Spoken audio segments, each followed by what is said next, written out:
So please welcome my guest for this evening, Arielle. Hello, Ari. How are you doing?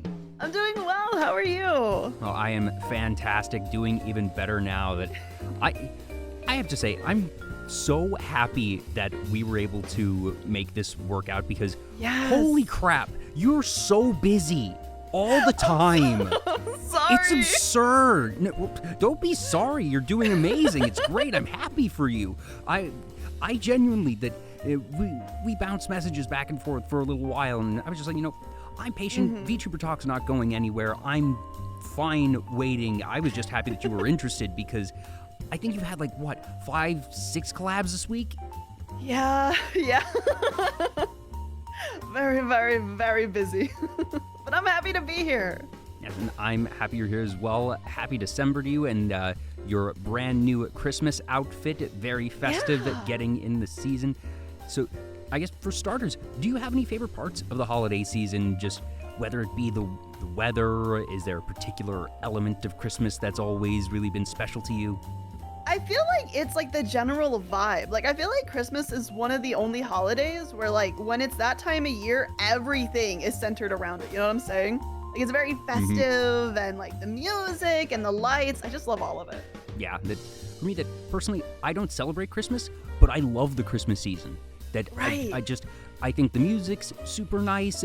I love the lights. Oh my gosh, my parents would drive my siblings and I around the neighborhood when we were little just to see different light setups because they're so cool and fun and festive. Yes. And just in general, I like the snow, I like the cold, so I'm living my best life. Oh, and I'm a sucker for Patorus. I don't know about you, but I love those cute little suckers. It just it's been They're fun so that we are currently broadcasting, at least in U.S. time, on the 1st of December, and the Pataru invasion, that annual shift has begun, certainly, and that I expect it will be out in full force over the course of the weekend. I'm definitely one of those menaces that it's the moment Thanksgiving's over, I'm okay, it's Christmas now, Christmas time. Well, you wait until after Thanksgiving, and I respect that. That just, I'm very much in the camp of, okay, at least in the U.S., that, if you're international and that different countries either have Thanksgiving other times or do not have a Thanksgiving, but at least in the U.S. it's hey, hold on a minute, at least wait until after Thanksgiving, give it its due, but then, day after, full steam ahead on all the holiday madness, yes. All Christmas. Yes, indeed. And there we go. Yeah, already getting some Patorus in chat. Yeah. Absolutely. Yeah, I'm very much looking forward to seeing just all the fun different things going on this season because I know that, especially in a community as creative as the VTuber community, that people do, you've done different models, different designs. People are going to be doing song covers, art, and that. I know. I can't wait. It's a very positive, happy time. So looking forward to this next month and seeing all the wonderful things that people create. But let's see here. There's been so much going on lately. It feels like that. Certainly, it's been a year, and I suppose every year certainly is a year unto itself. But you get to the end and you start looking back, and in some ways, it always feels like, wow, it's been a long year. But also, where did the year go? That it's somehow always both, at least for me. It's long, but somehow fast at the same time, too. Yeah.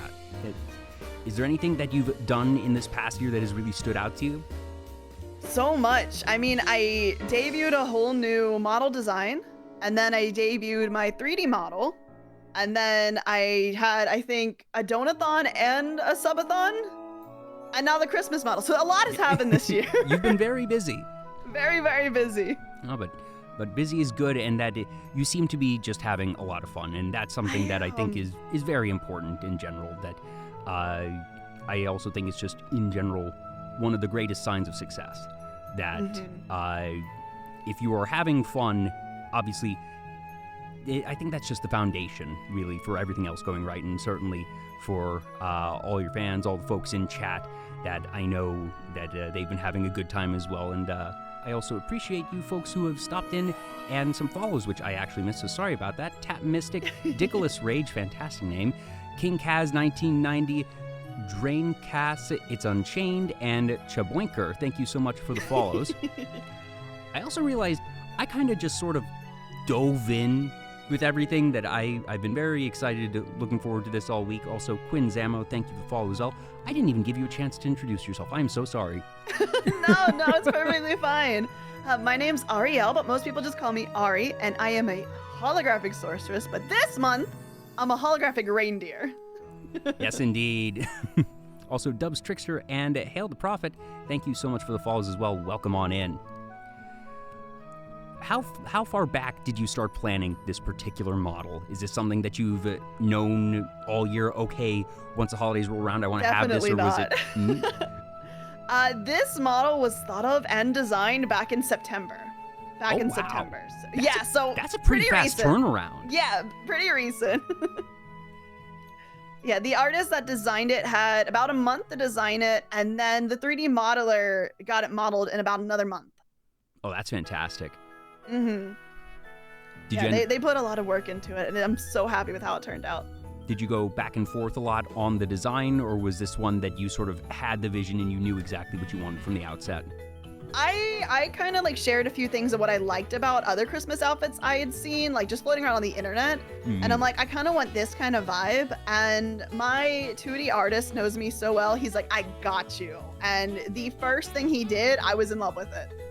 Yeah, I think we changed a couple little things, but other than that, I really like that you retained I don't know what the proper term is, but the highlights under your hair that are normally the rainbow holographic gradient, and that you kept that level of gradient even if it's now just shades of red as opposed to full rainbow. Exactly. It's kind of like, we kind of went with the idea of like, it's magic, so it can look however I really want it to. Yeah. No, so that's what we leaned into. That's one of the wonderful things about VTubing, that reality doesn't apply, that you can do whatever you want, that laws of physics don't apply. That's one of the big things. Exactly. This is one of my broader thoughts on VTubing in general, that I think the biggest spike in VTubing is yet to come, because the real spike is going to be when IRL streamers realize that you don't need to be a full-time VTuber to have a VTuber model. Exactly. And to just have a model in your back pocket for, all right, I don't want to put on makeup this day, or, oh, I thought of a funny bit this day that requires me to ignore the laws of physics, so I'm going to break the model out for this, or just, I want to do something that's like festive, in season, or just otherwise seasonal or topical, and that I can set up an outfit, and even if it's just bought off of, I don't know, Booth or something, that you can do that, and that then the next day they can go back to being a face cam streamer if they choose. And that when people uncouple the concept of being a VTuber from being a VTuber all the time, just the number of people that are going to have models, I think that's going to be sort of a standard for content creators. Right. And a lot of people have actually leaned that way too. That we're starting to see it. Yeah, I've had a few IRL streamer friends who have actually gotten models, and they use them from time to time, and it's so amazing, because you really don't need to be all one or the other. Yeah, and that I'm really excited to see some people starting to pick that up. I feel like it hasn't quite hit the broader populace of content creators, but it started, and I feel like there's going to be a spike somewhere. I have no idea when or where that will be, but I'm looking forward to it, because I'm excited for people to discover the possibilities. Yeah. I definitely do not blame anybody who's like me, though, and they're pure VTuber, because the anonymity that comes with it is so nice. Is so nice. Like, I can go out and just get food, and I don't have to worry about anyone being like, oh, wait, I know her, and she looks gross today. That I know that for a lot of people, that VTubing definitely opened up a door that really wasn't available for them before, whether it was just that they did not feel comfortable on camera, or that they really wanted that anonymity but didn't want to be just a disembodied voice like me. Right. Or just the sheer creativity that VTubing allows was very much a game changer, and goodness knows that's part of what appealed to me and part of why Vtuber Talk exists, because there's so much creativity and so many amazing people. And yeah, it's been almost 3 years for me. It's been 3 years for you. I forget if 2 years. 2 years. Okay. 2 years. That's right. Yes. But that it's been a wild ride. And the other thing I very firmly believe about VTubing is we are still in the Wild West. These are still Yes. the early days. Even if you just found VTubing today, tuned into this stream right now, you might not be in on the ground floor, but you're on like the first or second floor. This is still early. This is still very I mean, early. I would. It's only like what, like 3 years old at this point. In quote-unquote technicality, you can say VTubing started in 2016 because that's when that you have Kizuna Ai debuting. But at that point in time, it's so barred off because the barrier to entry, you're needing like tens of thousands of dollars of very specialized equipment. I think that VTubing really started somewhere around 2019-ish is about where I usually mark it, of just when you get live 2D, when you get really publicly accessible VTubing tech, that you don't need thousands upon thousands of dollars of rigs and motion capture technology, when it's just, okay, I need a phone and then one program or something. That's when things really started, and that we're, Right. 4-ish years in by that mark. Yeah, it's kind of crazy how easy it is to get into now. Yeah, but it's been fun, and it's so cool to just see things continue growing and flourishing, that VTubing is definitely not a fad. I think for me, one of the reasons why I leaned into becoming a VTuber is that I wanted to do things that weren't possible in reality. Like things like this outfit and this hair, like you can't do that in reality. No. And I wanted to be creative and fun with it. And that you've been doing a lot of fun different things this year. That one thing that you do every Monday, you have Music Mondays, and that's always just pure chaos and fun. So I guess, are there any types of music that you weren't into prior to starting Music Mondays that you discovered because chat forced it upon you? I really hate to admit it, and they're never gonna let me live it down, but I didn't realize how hard the Sonic soundtracks go. Yes! Very much agree. They go unbelievably hard, and I hate it. I hate it so much. No, I unironically love Crush 40. Sonic Adventure 2's soundtrack is one of the greatest of all time, and I agree.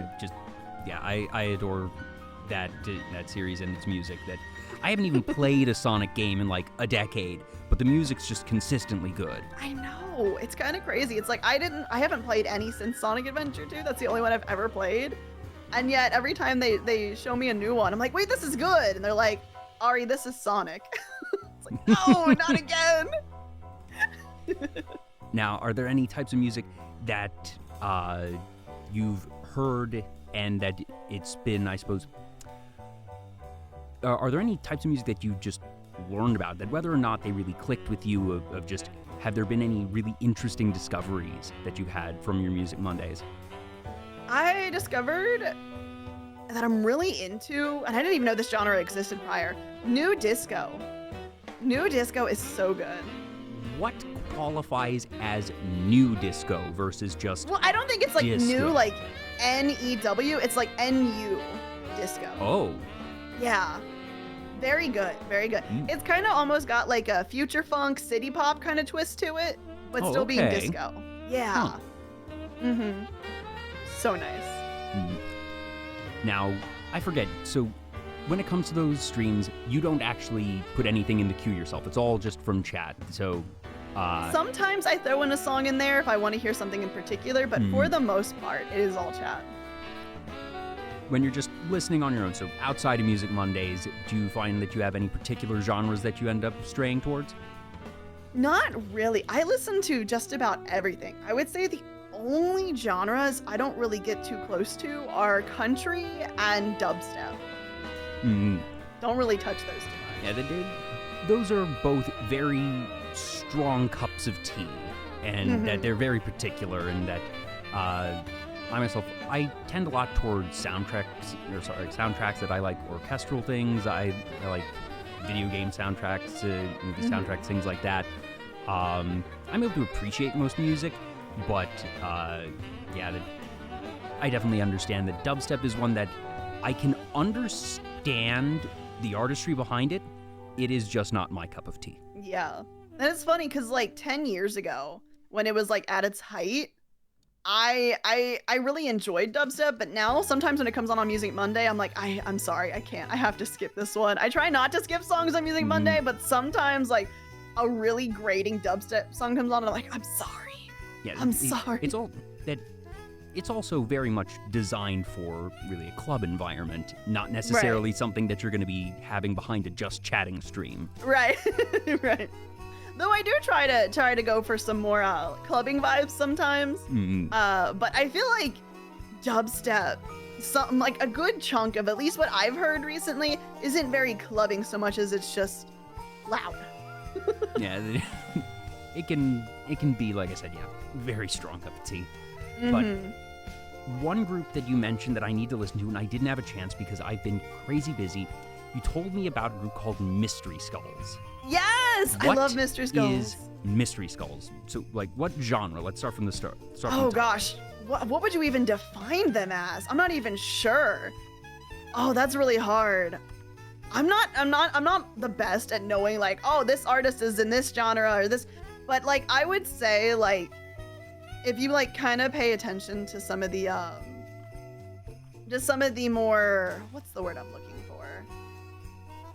Like new disco, future funk, like if you're into that kind of stuff, it's kind of like, it's kind of EDM, but it's not what I think of when I think of EDM, if that makes sense.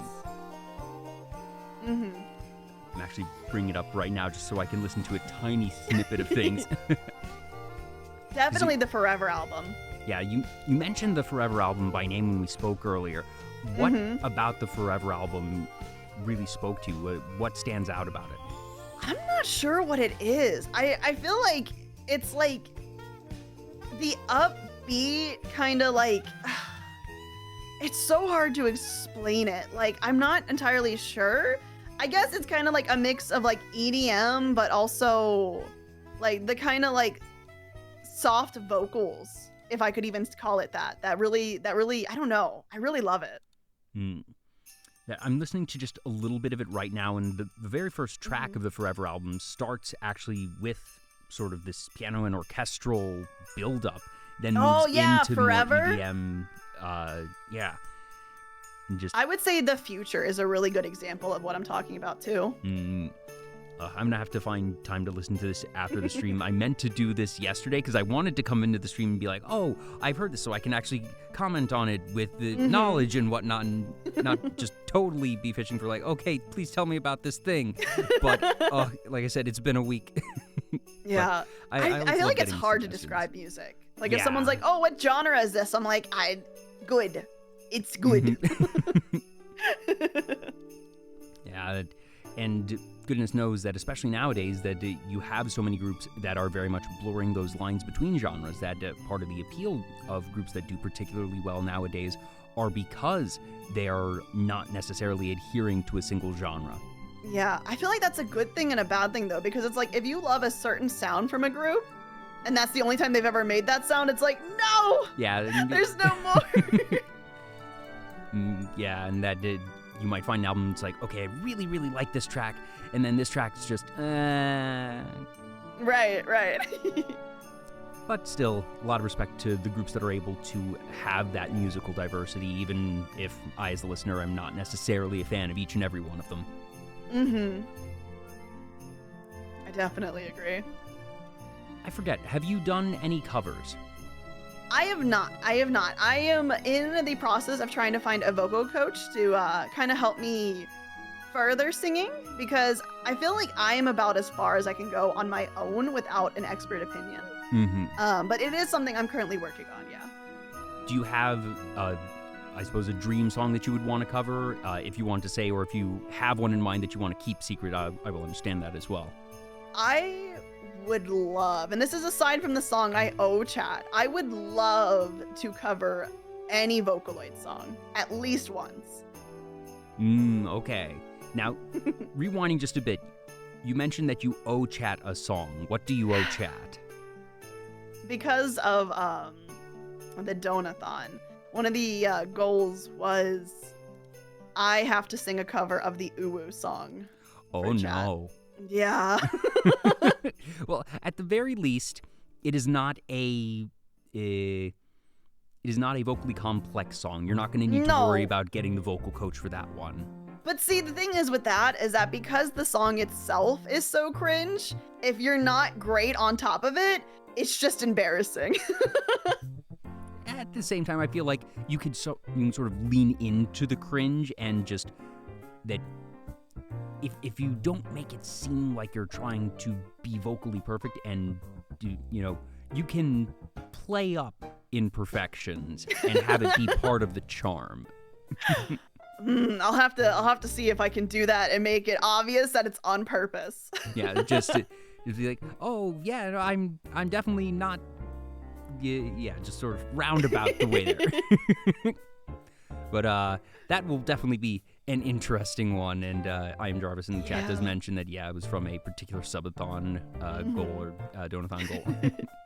Yeah, I think I may just try to quietly release that one and just like tuck it away somewhere. Like, shh, we don't need to make a big fuss about this. You and I both know that's not going to happen. You and I both we don't need to make a big fuss about that. We're just going to quietly post it in the Discord and not tag it. And who finds it, and otherwise. Well, maybe that could be a fun and interesting way to release it in and of itself. Of just that what you do is you post on Twitter and say, I have released the cover.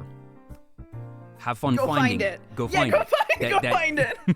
It's out there. Go find it. Because then it's this whole treasure hunt. And that you have people looking all over your socials. You have people looking in your Discord and all these different places. It gets engagement and people wanting to collaborate and be like, did you check this place? All right, I checked this place. And that it's then a mini event. It's going to be lost. It's going to be lost to the times. But I'm sure that whenever you get around to that it will be fun. That's a song that makes a lot of sense to have as a donathon goal, shall I say. That I'm not exactly expecting too many people to just be like, oh, hey, guess what, folks? I've been looking forward to doing this cover for years. Yeah, to the Uwu cover. Yeah. Oh my god. Oh. Yeah. Famous and infamous for good reason. Yeah, but that's the only one I currently have planned at this point in time. But you did mention that what you do want to genuinely cover is Vocaloid songs, and you mentioned to me that you've been Vocaloid, particularly a Miku fan, for a while. So where does that start for you? Funny enough, that starts when I was probably about 13 or 14. So a long time ago from now. I actually discovered like a singular Miku video on YouTube, and it was all over from there.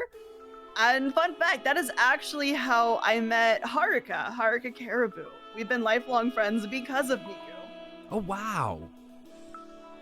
So, do you remember which video it was? Yes, I do. And it looks so outdated and old now, but like to my tiny little child brain, like it was revolutionary. Was it The World Will Be Mine music video?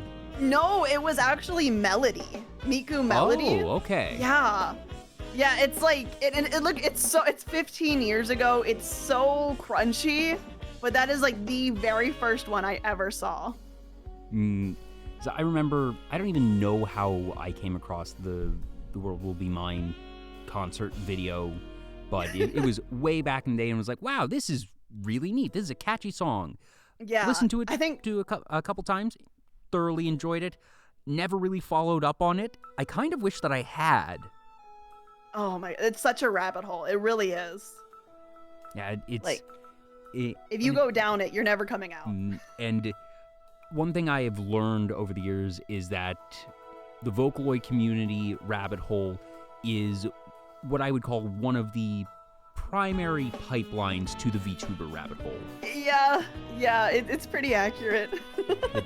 There's a lot of folks who grew up Vocaloid fans that and the Utaite community seem to, and there's obviously a whole bunch of overlap there because the Utaite community covers a whole lot of Vocaloid songs. And that it's certainly not surprising that you look at VTubers and say, well, that's basically the whole concept of a Vocaloid model, but that you get to pilot it, and that the type of nerdy creativity that goes into all of that, it ends up having a lot of overlap, and it's been really cool for me as a host that I get guests not terribly infrequently that have been Vocaloid fans or particularly Miku fans, and that while it wound up being not a total blind spot for me because I was very aware of the Vocaloid community, just wasn't into it, I didn't have anything for or against it, that I've been able to sort of pick up a lot of secondhand knowledge and be able to appreciate even more the community and realize just how much was going on in that community that just, you never really see how many people or all the creative things that go into something that you aren't really familiar with, and that it's so apparent how many people really were influenced, even outside of Japan, because obviously for how big it is in the West, it's exponentially bigger in Japan. Right. And I would honestly say, and I feel like maybe this isn't the hottest of takes, but some people would probably disagree. I feel like VTubers probably wouldn't exist today if it wasn't for Vocaloid specifically.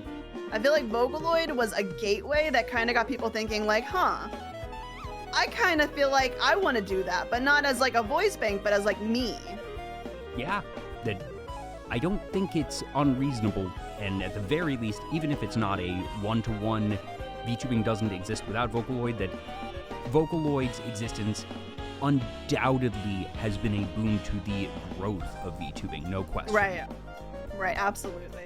I feel like VTubing probably would have happened eventually, but I feel like it happened when it did, because the people who grew up with Vocaloid were now old enough to do something about it. Yeah, and that it very much had to have been an inspiration for a lot of folks, just like I was saying, that you see that and say, oh, wait a minute, so I can finally just be a Vocaloid character, I can pilot a Vocaloid model. I can do that, that's me now. Yeah. Yeah, for sure, especially since back then, like, people were really big into making models for themselves in the MMD community, which is actually where I met Haruka. So I feel like it really was a pipeline of like, we started there and then we just directly led to VTubing. Now, so did you and Haruka end up getting into VTubing at the same time, or was it that you were friends back then and may have gone your separate ways and then ran into each other again in VTubing? We never stopped being friends. After we became adults, we didn't talk as much, but we still stayed in touch. We reconnected probably about a year before VTubing was really a thing. And one day she showed up and she was just like, Ari, I'm gonna be a VTuber. And I'm like, cool. What is a VTuber?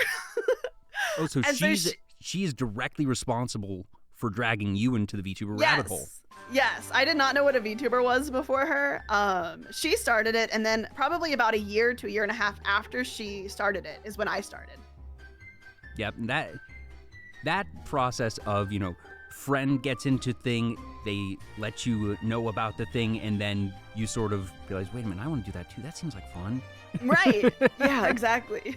Well, that's awesome, and I'm so glad that you all have been able to not only be just, as good friends as you are, but to stay friends throughout all this and go on these incredible journeys together. Yeah, it's crazy to think that we've been friends for literally half our lives at this point.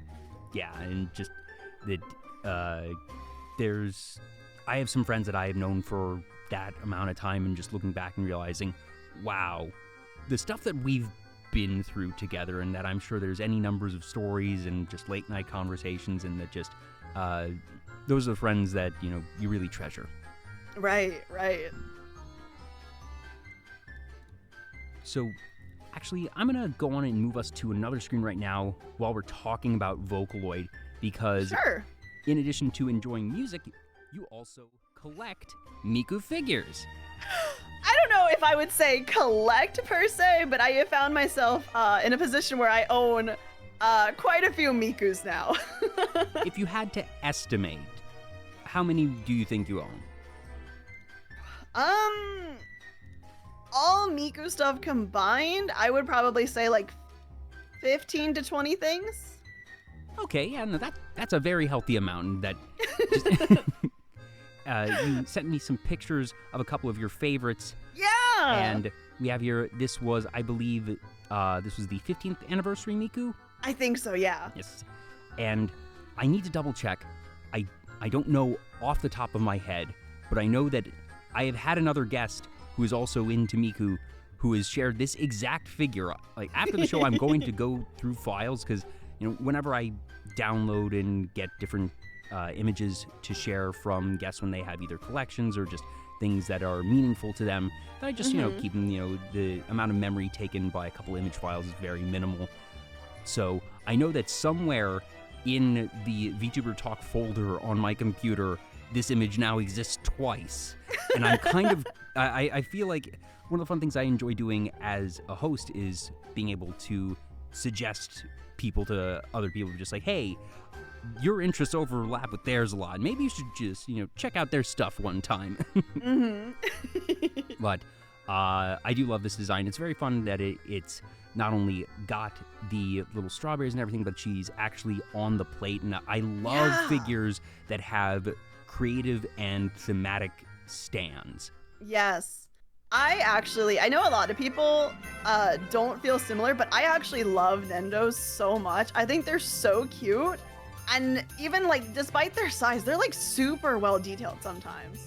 So I absolutely fell in love with this one because there's so much going on it. Yeah, just even on the plate that you have this, it's not just a plate, that it's got this really intricate, not quite a filigree pattern, but that it has the little golden swoops plus the nice border. I really appreciate that she has the staff, which is just a little fork. Yeah, it's so cute. I think I actually have the full-size version of this Nendo too. There's a bigger, the same design, but as a big actual figure. Oh wow! So stunning, so stunning. Do you remember? Did you order this one online? Did you pick it up at convention? This was actually online because this came directly from Throne. So somebody in my community gifted this to me. Yeah, yeah. You'll find that I have never. Community keeps gifting them to me. Oh, sorry, you broke up for just a second there. Oh no! Nope, we're back now. We're good. Yep. I said you'll find that I've never bought a Miku thing myself. It's all been from my community. Well, that's very generous of them. That, very sweet. Yes, sweet, just like the strawberry that Miku is eating. Oh, I just noticed that her dress has music notes that are cherries. Oh, I love that. That's Isn't so it good. So cute. Also, absolutely adorable. Other things that you can get with Miku and models that you can't do in real life. The swirling hair that has just the negative space. Yeah. Obviously entirely unrealistic, but that's so cool. I love the shaping there. Yeah, I've seen cosplayers struggle to do those pigtails, and they've achieved it. They've achieved it. But man, is that a struggle. Yeah, I don't know enough about cosplaying to even guess how they do. I imagine you have to use some sort of wire on the inside to a lot of times work. What they do foam. Oh, okay. Because it's lightweight but sturdy. Mm-hmm. And they'll it gives the illusion that it's really thick hair, but it's probably just the thinnest layer of hair to hide the foam, and they'll work with it like that. That makes sense. Yeah, absolutely. Also, Beer1022, thank you for the follow, and Gaynor79, thank you as well. So we have that one. We have. You told me the name of this one, and I went and blanked on it. Magical Mirai Miku, that's what it was. Yes. So pretty. I really love this one because the colors, the ponytails, they have that the gradient in it. Which is kind of like yours under normal circumstances. Yeah, kinda. Yeah, kinda. But I also like that it has the microphone that loops back to the speakers that are her pigtails. Yeah, I thought that was really the first cool. thing I noticed of that the little hairpins are actually speakers. Yeah, I thought it was so pretty. And then the tulle under the skirt too, how rainbow it is. Oh, I hadn't even noticed that before. Yeah, isn't it pretty? All this is now very much making sense because it's got some things that are reminiscent of your own model. That it's got it's got the twin tails, it's got the gradient in the hair, it's got the rainbows. That this is you in a nutshell. Yeah, I'm very consistent with my legs. So pretty. But I also feel like a lot of these too, another reason why I love them, the faceplates are so pretty and clean. Yeah. That Like, I don't know. Like the previous one, it has this cute little faceplate of like her tongue sticking out and like some icing on her cheek, and it's so cute. Absolutely adorable. I don't know. I'm a sucker for a good Nendo. That just, I don't know what it is. For me, that I love looking at figures and Nendos and like seeing pictures online or whenever I go to a convention that I'll always just browse the tables and see. I feel like different figures come in waves, and that day, I don't know if you go to conventions a lot, but I feel like there's sort of almost yearly cycles that, you know, you have popular titles, popular characters. There's a couple classics that you're going to see all the time, but then there's this good chunk that just, you know, it's what's been released lately, what's been popular, right? And that I love just looking at the different figures, appreciating the different designs, the different poses, and that for me, I never, the, you know, sort of Marie Kondo, having it on my own shelf and turning to look at it just in my everyday life doesn't necessarily spark joy, but being able to see it whenever I'm at conventions or just, you know, when I see a good design online, that does spark joy for me, and that I love. Right. I love seeing all the different ones out there, even if I don't necessarily feel the desire to collect them myself. See, whenever I see them, they give me so much happiness, but I've had to stop putting stuff that I like on my throne because I don't have space and people are too generous. So I'm like, all right, no more. We're done with figures and Nendos, not because I don't want any, not because I don't like any, but because my community is so generous. I am out of space. Yeah, just like, oops, wait, no, stop, stop, thank you, but stop.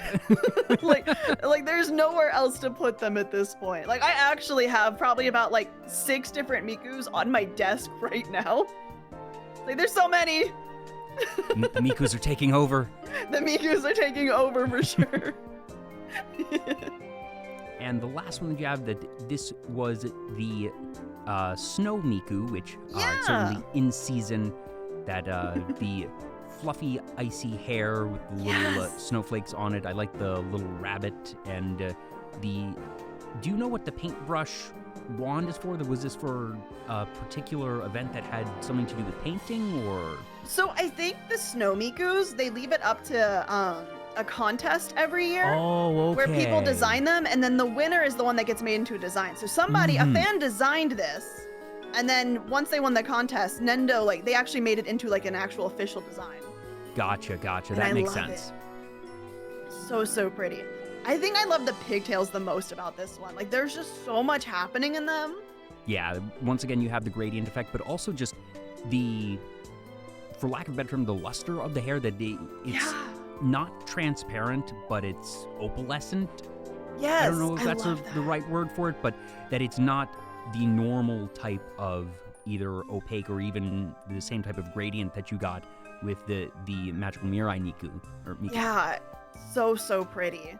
I love how, like, it's super thin at the top, but then the bottom of the hair is super thin. It almost looks like ice cream in a way. Oh, now I can't unsee it. Right? It's so cute. Of course it's ice cream. It's the winter one. Duh. Right? I feel like Miku has some of, like, the prettiest designs because there's just so many. Yeah, and I can't even remember when Miku came about. I feel like it was 2012-ish? Earlier than that. That was, I think, 2008. Yeah, I could believe that. I think it was around 2008. Someone could probably fact check me on that one, though. But it's weird to think just how long Miku has been around, and that obviously spun off. I know there's a whole bunch of other Vocaloid characters that they built their own kind of mini universe, and yeah, I know a couple of the designs offhand. I don't know any of the other names offhand. Did you end up getting into any of the other Vocaloid characters, or was it really just primarily Miku for you? I love all of them, but Miku holds a very special place in my heart. So I like, there's not a single Vocaloid I don't enjoy. It's just something about Miku. I don't know what it is. I don't know if it's because she has the most songs or like the most iconic. I don't know what it is, but I'm very attached to Miku. Yeah, well, you're certainly not alone in that, and it's very cool to see just how well Miku has sustained her popularity Right? over the years, and that, obviously things come and go, and that even if things remain popular, that sometimes they dip a bit from their peak, perhaps. But I feel like that, she burst onto the scene. It was everywhere for a little bit, and then it tapered off, as most things do. But then I feel like it's been on this steady incline, this steady increase ever since, and that you still see Miku Expo concerts happening in the U.S., that it's not just limited to Japan, that it's become as big as it was. There's one actually that is happening soon, or it just happened. Yeah, because they do them every year or two. That they're relatively frequent, and that there aren't. I'm trying to think off the top of my head. She might just be the most consistent Japanese musical act in the U.S. because probably there's a lot of Japanese bands that will come and play a show or two, or if they have a very particular concert, they might be brought in as a convention guest once or twice. Miku obviously has never been a convention guest, but that just in terms of longevity, that over the years, I know Miku Expo has hit stateside, has to be at least a half dozen times now. Right. It's actually so insane. And I feel like, no one really listens to the new Vocaloid stuff so much, but she still has a very solid place, and no one can truly forget Miku. Yeah, that she has become an icon in her own right, and that everything else that is spun off from it, the figures, the art, that there is still a very thriving community about Vocaloid and Miku. Exactly. And in a way that I feel like she may have had some influence on your design, whether it was conscious or unconscious. Obviously, certainly not a one-to-one, but there's just, those little elements that feel reminiscent. I mean, I don't typically have pigtails. This is just for the Christmas outfit. Because your normal one is the long flowing hair. Yeah. I don't know. If it's Miku inspired, I definitely haven't seen it myself, but I wouldn't doubt that it's there, and I just never noticed. Yeah. And that's the fun thing of just that you pick up experiences and memories and tastes over the years, and that different things combine, and that one of the fun things for me as a host is that as shows go on and different interests get brought up from the guests, that I start noticing things just okay, so that explains why you have it can be something of that explains that part of your design, or that explains why you like doing that type of content. That exactly. Different dots end up just connecting themselves, and it's cool, and that's part of the fun for me as a host, of just finding things and hearing those types of stories. Right. I'm gonna move us back over to the main screen for the time being. There we go. She's the RGB sorceress, yes indeed. I mean, how many of those do you really know, though? Yeah, well, that's one of the other things that you did a very good job of, in branding, in VTubing, that everyone has their own thing. And I think that you found a very iconic, very recognizable, but also very simple type of design to work with, and that it's definitely stood out. The simplicity was actually intentional. When designing my non-Christmas outfit, we decided to keep the outfit simple and monochromatic, so that way it wouldn't clash or overshadow the hair itself. That makes sense. Yeah, the hair was the focal point there. Yes. Yes, so we didn't want anything that would draw attention away from it, or anything that would make it seem too busy, so we made the outfit very simple and only black and white in order to let the hair itself shine. So was that one of the first elements of the design that you had that inspiration for, of just, all right, I know I want this type of hair, and that things flowed from that beginning point? Or I wanted something different. I wanted something that I hadn't seen yet, but I also wanted something that was bright and colorful, because I don't see myself as somebody who, has a lot of dark colors or, anything like that. So I was like, I want something that's out there. I want something that's going to have a ton going on without being too overwhelming. Yeah. And that I think you definitely hit that balance, that just, you have the hair, you have the different elements, and that it's, like you said, it's very iconic, it's very simple, but it's something that pops just enough without being overly busy, I suppose. Exactly. Now, so we have the good in Miku, that her music is wonderful. We've had different music, learning that Sonic actually has some really good stuff, but you also enjoy bad media. Yes, I love bad media so much. Oh my gosh, I could talk about that forever. Do you have, now, bad media is its own, I want to say it's its own thing, that just everybody has something particular, I feel, when you talk about bad media, that they have sort of what their quintessential go-to thing of, oh yeah, this is one of the worst things out there. For you, when you think bad media, is there one or two things that really just floats to the top of your mind? I've seen and read so much that it's hard to really pick one or two. But here recently, I've actually been watching something I never watched when I was younger, because when I was younger, when it was actually in the process of being made, I thought I was too good for it. I'm like, I'm not gonna stoop to liking this kind of reality TV. But Jersey Shore is the funnest hot mess I have ever seen. It's so bad that it's good again. It's like, wow, these people cannot be real. I've seen snippets of Jersey Shore, like 5-minute clips here and there, and that's enough for me. That again, a very strong cup of tea of just, it's kind of mind-boggling.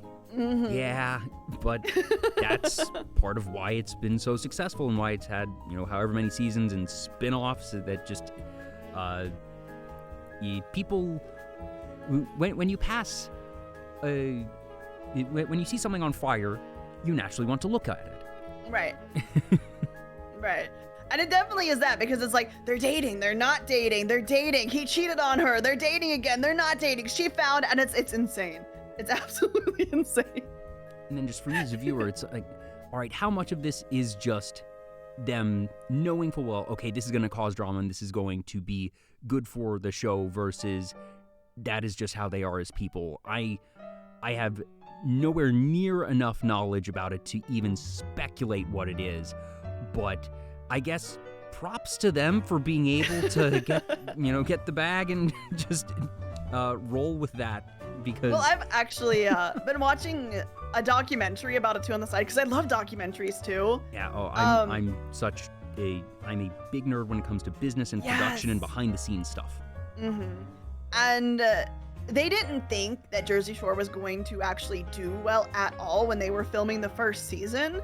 And they had that kind of crazy stuff happening from like day one for that. So like, it purely just came down to, they found people that they thought were going to cause the most problems and put them together. Yeah. That just, all right, let's put as many combustible elements in the same place at the same time and see the fireworks go off. Exactly. For me, when I think bad media, I don't necessarily think bad in the sense of Jersey Shore, where it's just, all right, the characters, the people involved are a hot mess, but that the production itself has gone terribly wrong. That one of the ones I always think of is the 1993 Super Mario Brothers movie, which, very infamously was just really, really bad. The reason why Nintendo did not even attempt to make another movie for 30 years until this year, when they did it very right, and that when they announced the Super Mario Brothers movie, the new one, people were like, oh man, is it going to be as bad as it was in 93? And I was always optimistic, because I knew that they would not allow 1993 to happen again. That they would rather, cancel a finished movie than Nintendo, especially nowadays, is so particular with their branding and with what they put out into the world. And with Mario, the crown jewel of Nintendo, this isn't some, no offense to, I don't know, Fire Emblem. Fire Emblem's done very, very well for them. That's not necessarily the worldwide icon of Nintendo. This is flippin' Mario. They're not going to let it be bad. I would say that Fire Emblem is more enjoyable than Mario, but that's just me. I'm not going to disagree there. There's certainly more depth in Fire Emblem than Mario. And that, heck, I actually think you could get a genuinely good movie, or just, heck, give me 10-part series, 1 hour each episode, put it on some streaming platform, whatever. Yeah. How have I never thought about that before? Like that, you could get just a really, really good fantasy war series out of Fire Emblem, and you could use basically any of the games. The characters are all there, and whether you take one of the early installments where there isn't as much dialogue and you can flesh it out and have more flexibility, or one of the more recent ones where there is a lot of dialogue and, all right, your script's already half written for you. That I feel like that actually Three could Houses. be good. Three Houses would do amazing with that. Oh my gosh, and that you already then have multiple seasons built in because you want to tell each story, or you could do it, or do you, I guess maybe it would be better to do it sort of as a simultaneous of, all right, this is all happening at the same time. Make a new story that has elements of each so you don't know how it ends. Yeah. Or that would be a good one. Or do you introduce a fourth house? Oh, there is a fourth house. Oh, shoot. They had a DLC and they introduced a fourth house. That's right. Okay, then maybe the fifth house? I don't know. but that you introduce a new element. Another one. but I actually think, gosh, I never even considered a Fire Emblem series until you mentioned just now, but I was just thinking that actually might be one of the better things to adapt, because Nintendo does a lot of really good stuff. They have so many fun games, but that the plot in Nintendo games is rarely the focus. That they specialize, I feel, in the gameplay, the iconicness of their character design. I would agree. And just the game mechanics, but that, Pokemon, for as much as I love it, and I know so many people love it, nobody plays Pokemon primarily for the plot. Some have better plot than others, but that's never the focus. I can't imagine most people playing for the gameplay at this point either. I think it's mostly nostalgia at this point. I think the battle mechanics are as good as ever.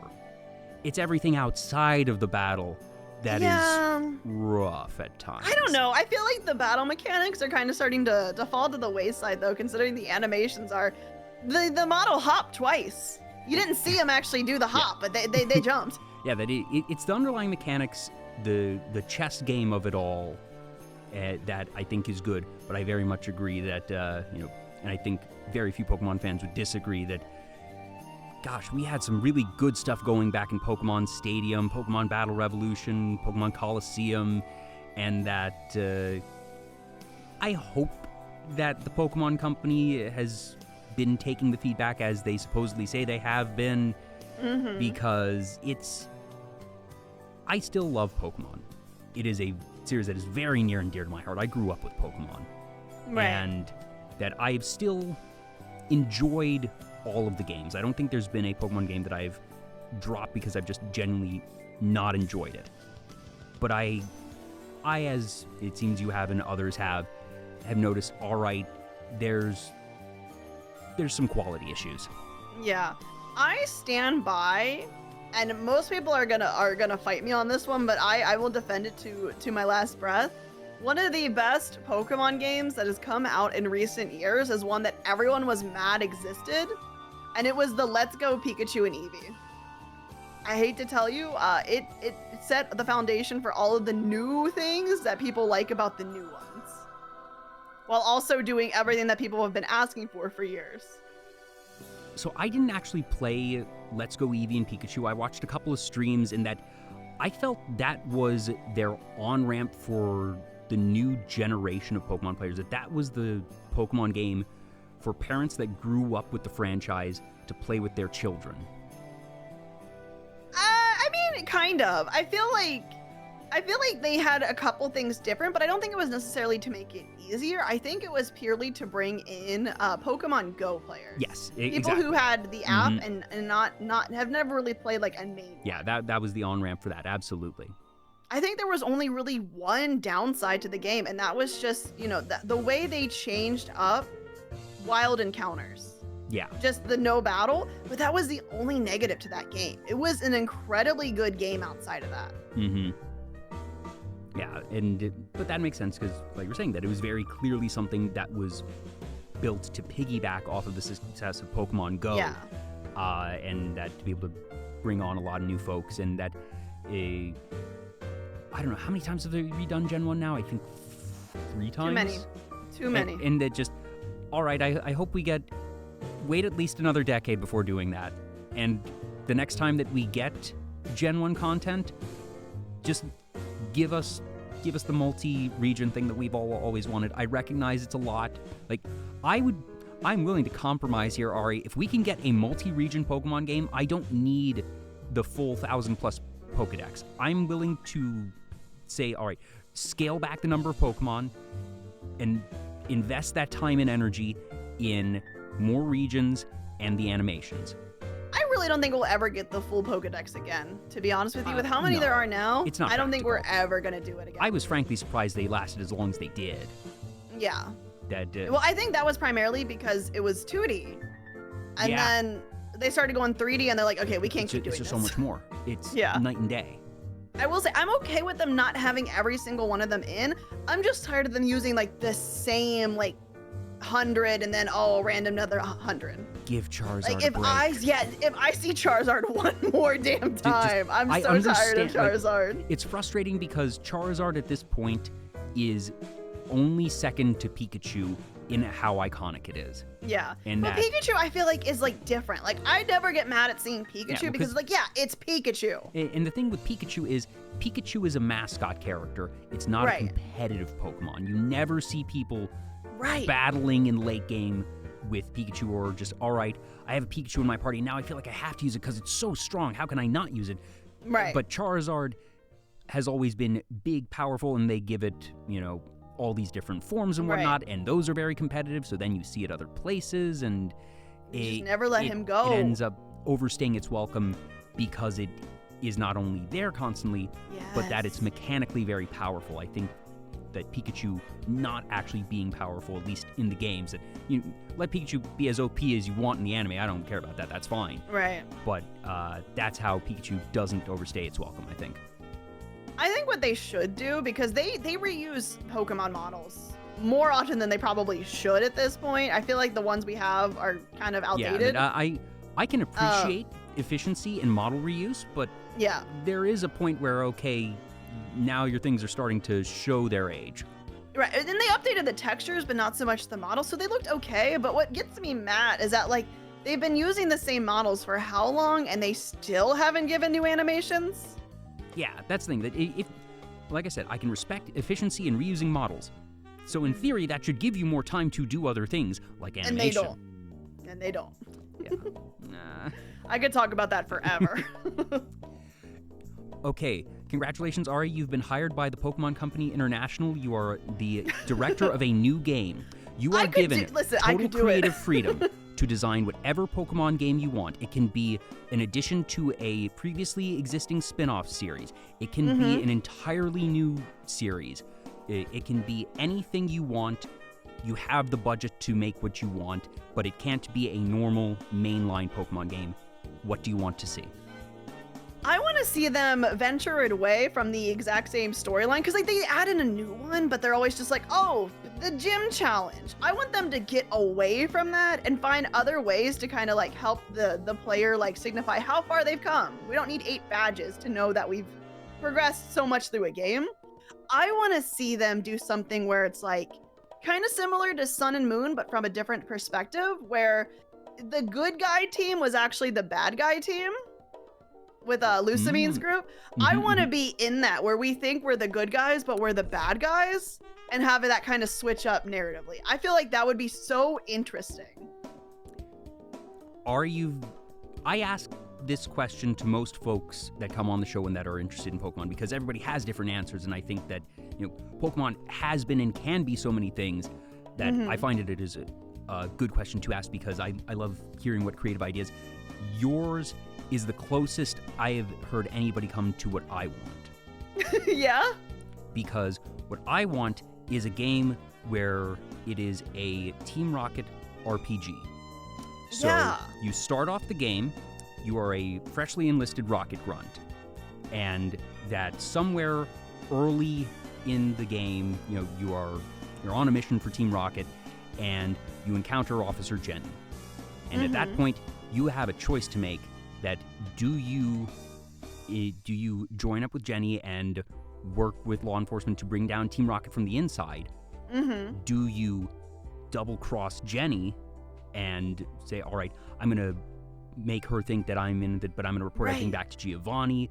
Do you try and rise up the ranks and become an admin? Do you try to overthrow Giovanni? Do you want to become the head of Team Rocket yourself? Yeah, I agree. And that's kind of what I was thinking with mine, is like have it like be a branching thing. Like how do you address it? I feel like if Pokemon leaned more into the narrative and gave choices like that, it would be a million times better than just, oh, here's the gym story, but this villain's trying to end the world again. Yeah. Okay, we've done that. We've done that. Hit my thing in a nutshell. The option to be the villain. That you don't have to. You can still be the hero if you want to. But that you have that path. And I think yours hits what I was interested in sort of from the other end, where you start off thinking you're the good guy, then realize you're the bad guy, and then... and what are you going to do about that? Yeah. Or it even could be like one of those things where it's like, the group itself has like a good purpose, but they do it through bad means. So there's more of like a conflict there. Like, are you going to stick with them because like they have a point or what? Like that kind of thing too. I don't know. I'm very tired of them redoing the same thing over and over and over. Yeah. Most people feel that Gen 5 had the best story because Team Plasma was the closest thing that you had to, at least up until the end game.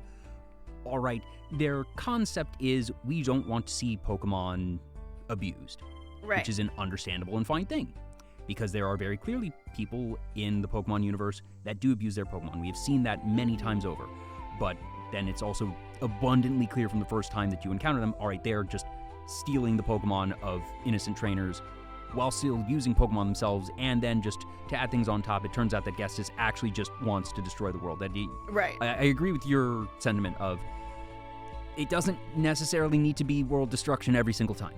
Right. It could be so many different things, and that's why I use specifically Sun and Moon over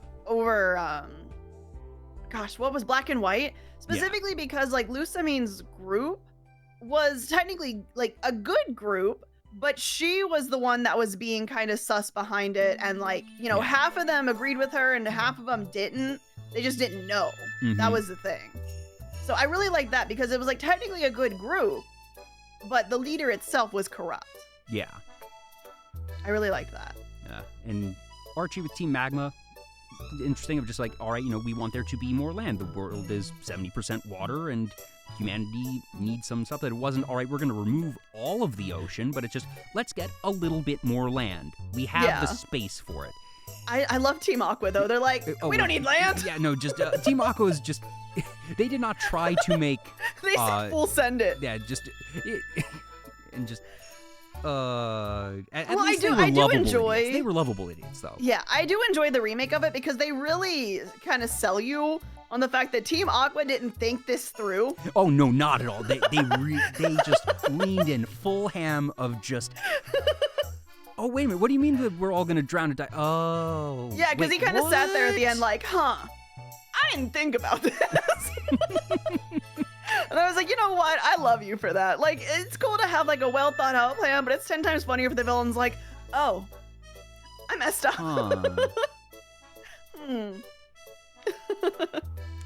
Yeah, but at the very least, I'm happy that Pokemon has stuck around, and that I'm happy that kids today get to grow up with Pokemon. That is it what we grew up with? No.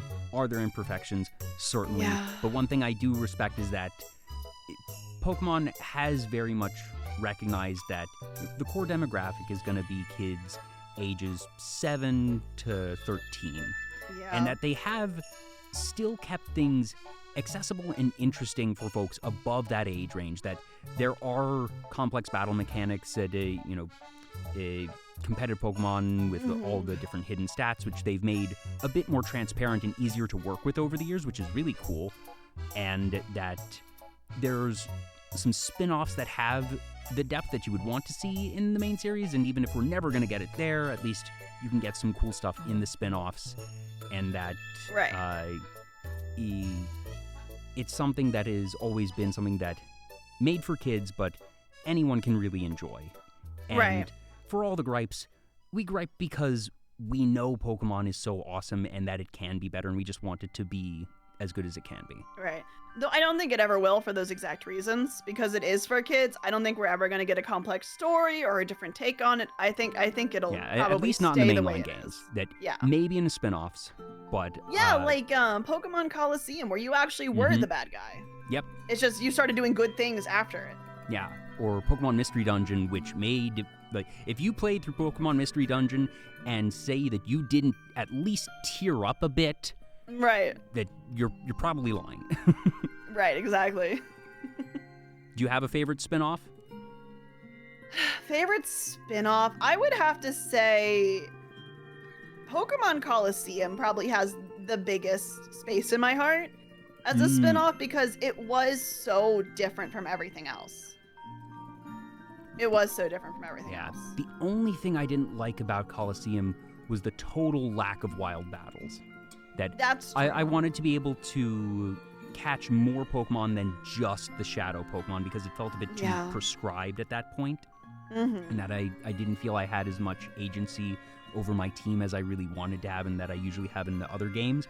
Love the mechanics. I love having a double battle game. The overworld and all the characters are super interesting. Mirror B is iconic.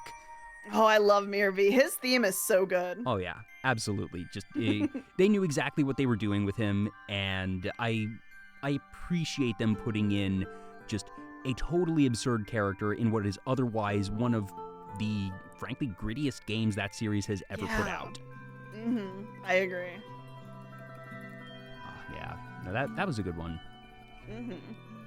But one thing I do realize is Pokemon has never made a spin-off game in what is now one of Nintendo's most successful genres, and a genre that you very much enjoy. Why have we not had a Pokemon farming sim? This feels like it writes itself. Like, we have Miltank, we have so many different grass Pokemon that can help with the gardening, and that you can do this sort of Rune Factory style if you want to still have us go into dungeons and fight Pokemon. That I feel like Rune Factory could just be reskinned with Pokemon and you're set and you're done. But just if they were to... That's honestly a fortune just sitting there that they've just untapped. Yeah, or just... I wonder if they've been working on it and they haven't found the formula they like. I hope they're working on it, because I feel like this is such a layup for them. Right. I mean, they could even stick to the formula of Rune Factory itself, because I feel like if you had a Pokemon game that played like a Rune Factory game where there's battling but also farming, and then there's romance over there, people are gonna love it. That's the other thing. It would go absolutely crazy. That people, I think if you put romance options in a Pokemon game, the fandom's gonna go freaking wild. I feel like, very sorry, I don't mean to keep interrupting you. No, you're good. Please. I feel like what a lot of developers should probably realize sooner rather than later, no matter what your game is, if there are romance options, it's gonna do infinitely better. Yeah. Like, there's something about it. Well, people like romance because especially if there are options, that it's just another point of being able to have that personalization in the experience, that it's a point of expression, frankly. That's the whole appeal of RPGs, that you are able to make choices that are the ones that appeal to you as an individual. Right. I don't know what it is. I couldn't tell you exactly why, but like, I feel like if you were to have a farming sim in particular, like a Harvest Moon, Story of Seasons, Rune Factory, without romance, wouldn't do as well. And that's actually how Fire Emblem blew up the way it did, especially in the West, was because they added in romance. Yep. Like it or not, it just makes a game stand out more. And that Baldur's Gate 3, a lot of people who have never played a Baldur's Gate game, never played D&D, tried it specifically because they heard they could romance the vampire. Yeah. People like good characters, and that when you're able to meaningfully interact with good characters, that's what's going to bring any media to the next level. It doesn't matter if it's a movie, if it's a book. Exactly. That people like being able to just interact with good characters, and when you're able to have options in those personal types of interactions with good characters, all the better. And I very much agree with your observation about Baldur's Gate 3, which I'm expecting to win Game of the Year and should have been nominated for Indie Game of the Year, because technically it's an indie game, and that's mind-boggling. Mm-hmm. That's crazy. No, but it is true that, like, a lot of people tried it. I mean, that's why I played it. I had no idea what Baldur's Gate was, and then I heard through the grapevine that there was romance options. I'm like, so I don't even know anything else. I'm in. Yeah, and apparently, though, there was a bug early on that set all of the romance stats for the characters higher than they were supposed to be at the start of the game. So that makes sense. They actually had to do a patch that made everybody a little less horny. Yeah, because I swear I would breathe and Gale would be like, I want you. I'm like, well, okay, sir. People were like, oh, I guess that's just, they're letting us have these options from the outset. And then it came out just a couple weeks after. It was like, no, actually, it wasn't supposed to be quite that fast. Sorry. Not quite that easy. I still feel like it's pretty easy, though. Yeah. But, just not, I blinked at Gale once and suddenly he's like, I want to spend the rest of my life with you. Yeah. It's like, okay, buddy. Settle down now. Gosh, Hail the Prophet imagined Armored Core had romance in it. Yeah. I don't know. Any game benefits from it. I'm also now thinking about a Pokemon Armored Core game and how that would work. I don't know anything about Armored Core. I don't either. All I know is that it's basically Gundam. It's robots in warfare and stuff. Well, there you go. People like robots. But for farming sims, obviously there's a lot of farming sims out there, and that the genre really in the past, I'd say 3 to 5 years, has just blown up. Yeah. That it's been around for a long time. I feel like it was Animal Crossing that really solidified it, at least in the West. Stardew Valley is what's really solidified it. Okay, yep, I'd buy that. I have a love-hate relationship with Stardew Valley because I feel like it did some things well. I don't think it nailed everything, but the reason that I have a love-hate relationship with it is that so many people are like, Stardew made the genre. What are all these other? And I'm like, stop. Like, because it's like, people be like, yeah, why are like people trying to make Stardew when Stardew has like directly been said by the developer that it was like a love story to like a love note to Harvest Moon and Story of Seasons. Yeah. And it's just, I don't know. So it did drive me wild when people are like, yeah, Stardew like made the genre. I'm like, no, it didn't. No, do not recite the old text. I was there when they were written. Exactly. It's like, don't even. But I admittedly have never actually played Stardew. That I've seen plenty of people play it. I have some friends who adore the game. I just sort of missed the boat on that one. Yeah. But I feel like its multiplayer was amazing. Its farming was amazing. But I wasn't really a fan of anything outside of that. I didn't really like the people. The mines were okay, but I feel like the big charm of farming sims are the people. Yeah. And I just think that none of them were really likable. And I definitely agree that... sorry, go ahead. No, I said that's just my opinion, though. Yeah. But I guess along the lines of, people like romance options, going back to people like good characters, that I think that's a lot of what built Animal Crossing, and that just iconically how much there was going on in terms of dialogue in early Animal Crossing games, and that New Horizons, while mechanically spectacular, yes, that it sacrificed the character dialogue to a great deal, and that's really the only complaint I've really heard anyone say about the game. Yeah, for the first time in that series, the NPCs felt like NPCs. Yeah. And that's not something you want from Animal Crossing. No, because like you're saying, that's what keeps you playing day after day, and that if in 5-6 years, that I don't think we need Animal Crossing more than once every 5 years. I think that they should be able to have long life cycles. But if they just, used all of the same essential systems of, New Horizons and just completely invested their time in, give us GameCube DS level dialogue for the characters. Yeah, and I want then them to just stop being so nice. and then just the slightest little bit of optimization tweaks, like let me multi-craft, of just not have to mash the A button, but like I'm fine with the crafting system. Just add that one little addition on there, bring back, Brewsters and a couple other things, but that they don't need to totally change and reinvent the game mechanically. I think that Right. just for the gameplay part, New Horizons is far and away the best the game has ever been. Yes. Just being able to put stuff outside your house and terraform, total game changers. But I feel like the thing that keeps people coming back are the villagers. That once you have... And wasn't really there. Yeah, that once you have your island as you like it, that you've finished all of your different terraforming projects, and after you've collected all the bugs and the fish, what's left? Your villagers. Right. Yeah. And they just kind of neglected them. And that's weird, too, because I feel like it wouldn't have been that much more difficult to bring back older things that they got rid of. Like the flea market? Where did that go? Yeah. Well, fingers crossed that it was still a really good game, and definitely one that I point to as there when the world needed it most. Yes. I mean, it was the second best-selling game on the Switch. Yeah. Of all time. And was number one Pokemon or Mario Kart. Okay, that makes sense. Mario Kart. I know that Scarlet and Violet had the biggest first weekend sales of any console exclusive release in history. At 10 million units in the first weekend, which is absurd. Yeah. Especially considering how disappointed people were by the previews for it.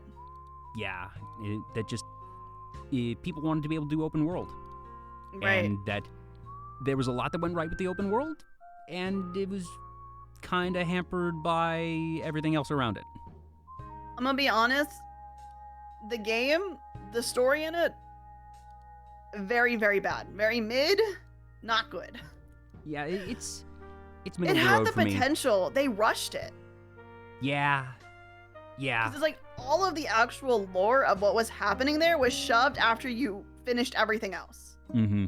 Yeah, that it was very backloaded on all of that. Yeah. I don't know. I don't think it was good. I think it was fun, was not good. Hopping back to farming sims, do you have a favorite in the genre? Ooh. Story of Seasons is definitely my favorite, which I don't know if you know the complexity there between Harvest Moon, Story of Seasons. I do not. I know of it, and I know that it means a lot to a lot of people, but I don't know the specifics. All right, here's where I'm about to confuse you. Story of Seasons is Harvest Moon, but Harvest Moon is not Story of Seasons. Okay.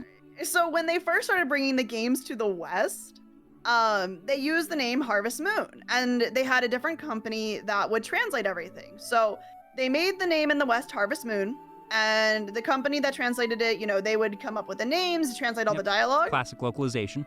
Yes. Well, like a decade into that, the localization company said, hey, this is ours now.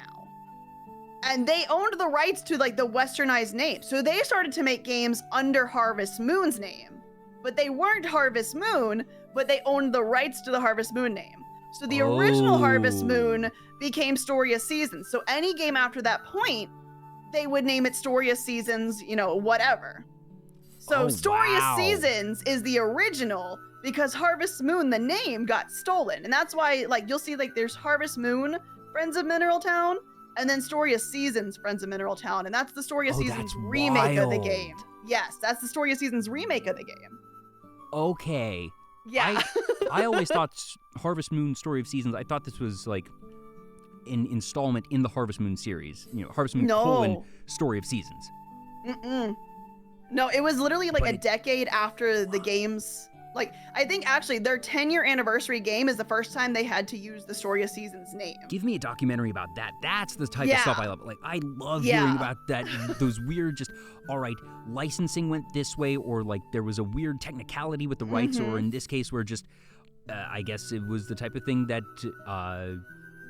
the company didn't sign whatever rights, saying that they had the rights for the name Harvest Moon, and that when they realized, all right, our brand is this strong, we can do our own thing, that they were legally in the right, even if morally not necessarily so, and that it causes that type of weird split. And the confusion is because they are making games with the Harvest Moon title now, so it's like, okay, no, any game after like this year isn't actually like Harvest Moon, it's the fake Harvest Moon.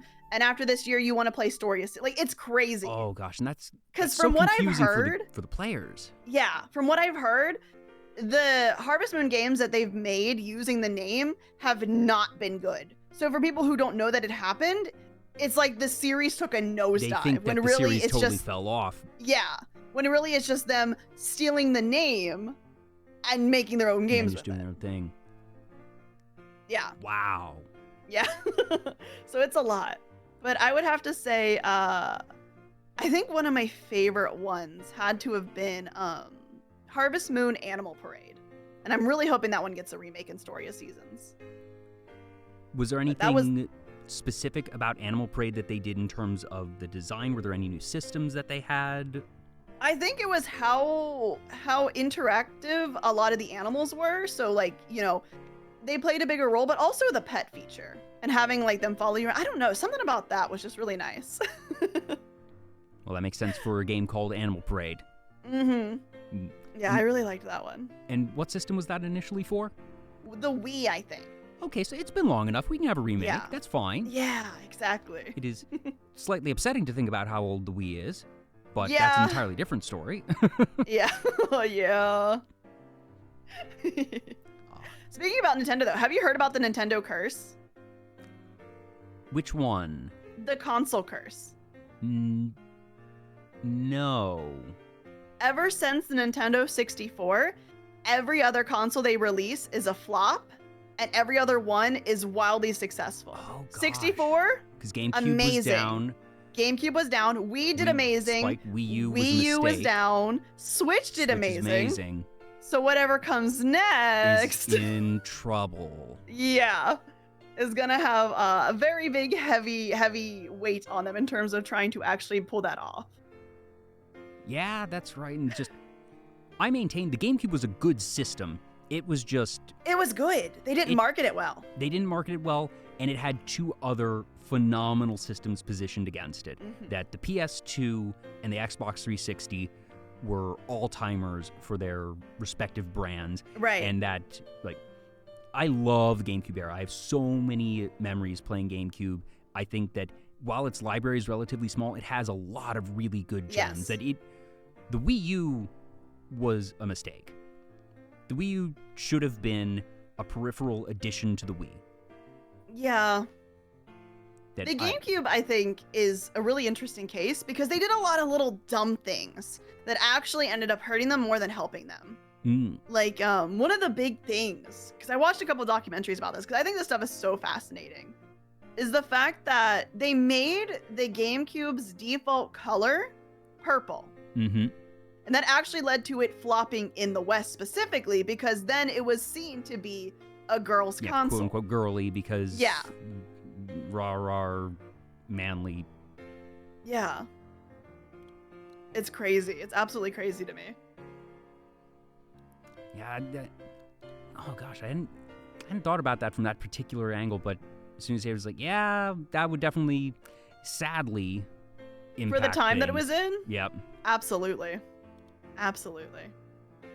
That's probably why they've taken more default colors, more like monochrome, like not color, as the default thing. Yeah, that makes sense. In that you do see that pretty much across the industry, that PlayStation has always been black or white, that they added sort of a splash of blue a bit more recently. Xbox has always been the more prolific green, but even nowadays they just tend towards black. Yeah, it's kind of funny how that works. Just one little color, even though they had like a black GameCube you could get, because the default was purple. Yep. It hurt them. That's what was on all the promotional material. Yeah. And they even warned them too, like, hey, if you make that the color, it's not going to help. And they're like, no, we want it. Backfired.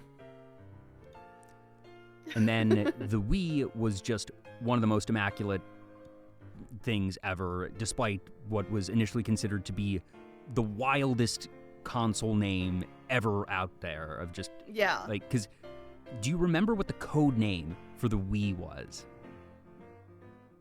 No. Was it Dolphin? No, that was the code name for the GameCube. That was the GameCube, so, wasn't it? Right. You're not wrong. That was a code name. Good memory. The code name for the Wii was the Revolution. Oh. So that initially when, rumors are swirling about and that, initial stories are coming out about Nintendo's new console, that it's being referred to as the Nintendo Revolution, that sounds really cool. It sounds just a little bit edgy, but also just neat and fun and exciting. And then they have the big reveal and Wii? But they made it work. That's the thing. That was the thing, that when it first was announced as the name, it was just such a head scratcher. People were like, that's weird. What's the logic here? And that they had some different explanations to it. And, I was like, whatever, I'm going to get it anyways. I'm a big Nintendo fan. I don't care that much about the name. But it still feels like a weird choice. But then they just, they leaned into it, but also just everything about the system was indeed a revolution. Right. That I think... Go ahead. The Wii expanded the market, plain and simple. Yeah. I think their marketing is honestly what did it for them, because the whole "we would like to play."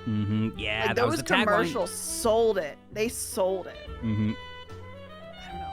And really, really good console. And bundling it with Wii Sports, brilliant. Yes. Just it was such a perfect showcase game for what the console could do.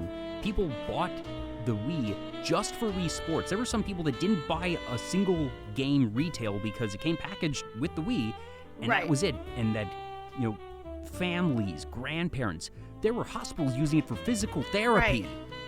Well, I think that was one of the things, is that I think this was like one of the only consoles that was ever marketed as like a family console.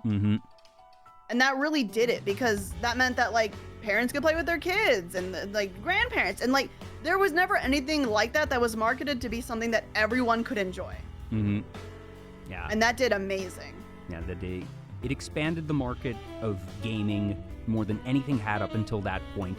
And I think the only platform that has ever brought more people into gaming than the Wii is mobile. I agree. Yeah, 100%. But they went with the blue market strategy, because the PS3 and the Xbox 360 were certainly, because it was still 360 at that point, were both very good, very successful consoles with the core, quote-unquote, gamer demographics. Nintendo doesn't care. They're out there getting literally everybody else. Right. And that's why, like, I've never really, like, and I think this is, like, a general thing, PlayStation and Xbox always kind of were competing with each other. Nintendo never really competed. Like, they kind of did their own thing, but that's why it worked so well, because they weren't trying to do what the other guys were doing. They were doing something completely different, and it worked. Yeah. And that's also why, if they miss their mark, that they miss pretty badly. Right. Because they are trying to appeal to a much broader demographic. And that if they aren't able to do that and then not have the core gamer demographic to act as sort of a safety net, that you wind up with what you had for the Wii U. Right. But, I agree. You mentioned that you like documentaries and whatnot, and that I enjoy those a lot. Have you ever read a book called Nintendo Magic? It's an older book at this point. I haven't, no. It was published in, I think 2012-ish. That it is a book about the business history of Nintendo from its founding up through the release of the Wii. It's like 150-ish pages. Like I said, it's old, that you can probably find it secondhand on Amazon or a bunch of different places. I highly, highly recommend it. It was such an easy read, and gave some really cool context and insight into all of the console designs and just different corporate decisions that Nintendo had made over the years up until that point. And that one of the big things about the design of the Wii is that Iwata was adamant that it could not be larger than 3 DVD cases stacked together. Because they have so many weird things like that are so interesting. Because back then you were starting to get these systems that were really big and bulky. PS3 and the Xbox 360 are giant, and we're still getting bigger. That you look at the PS5 and the Xbox Series X, those things are chunky. And that Iwata firmly believed that if mom sees it as clutter or in the way, it's going to be put away and played less. So it has to be unobtrusive. It has to be something that mom is not going to try and clean up. So it needs to be smaller. It needs to be something that is relatively sleek, that can just go beside the TV and not be in the way. And that's crazy, but like, they have a point. I would have never considered that.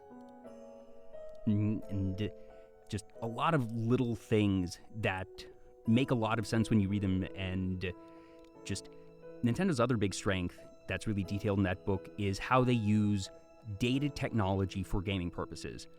The type of motion controls that existed for the Wii had existed a long time ago. They didn't invent anything there. The stylus on the DS, that had been used on, Palm Pilots, Blackberries for a decade prior. The technology for the light gun, for going all the way back to Duck Hunt, it uses the same basic infrared technology that remote controls use. They've never invented tech. They've just found dated, cheap tech because it's so dated and that it's easy to put in their systems, and then made games off of them. Right. And they did it when no one else was doing it. That's like one of the big things, is that no one else thought to do that because no one else thought they could do it and make it good. Yes. And they said, no, we'll figure it out. Yeah. And it worked. It worked so well. And I think they were absolute geniuses for the Switch because they realized that, like, their most successful consoles are their handheld ones. So they're like, what if we make the main console? What if it was just handheld? Right. Yeah, and it worked. And again, you go to size. Look at the Xbox Series X and the PS5, and then the Switch, itty bitty. It's smaller than the Wii. That it's so easy, and that it's portable, that it's something you can just throw in your backpack. You can't throw a PS5 in your backpack. Right. And I think they were really smart with how they made the Switch, because the Switch is big enough to where you can still see it and like use it, but not so big that it's awkward. Like, yes. I feel like the Steam Deck. I have a Steam Deck as well. I love my Steam Deck, but I feel like its size is to the point where it's not convenient to use in most situations. Yeah, it's too big. I want to know how many model designs and prototypes they made for the Switch, because the difference in size between a Switch and a Steam Deck is inches. It's just a few inches. Just but barely. It makes a difference. Absolutely. And it's kind of funny because it's like I could play on my Switch for hours, but if I have that Steam Deck, it's like after an hour or two, I'm like, this is kind of, I don't really want to hold this thing anymore, It just becomes physically heavy. Yeah. It's like, even if you're not, like, just sitting down, like, it's just something about, like, the size and weight of it, it just gets awkward after a while. Yeah, and that I could believe that they made a dozen different prototypes just to test, okay, how does this feel? That you can look at the schematic and say, all right, it is this many inches and it has this weight, but that they probably made a couple different ones and had, people play on them, test them, and just, all right, what is it like to hold this for just an hour even? Right. I definitely think that they had to have gone through a lot for that. Because again, like you said, the Switch and the Steam Deck, not that big of a difference size-wise, but it made a world of difference. Yeah.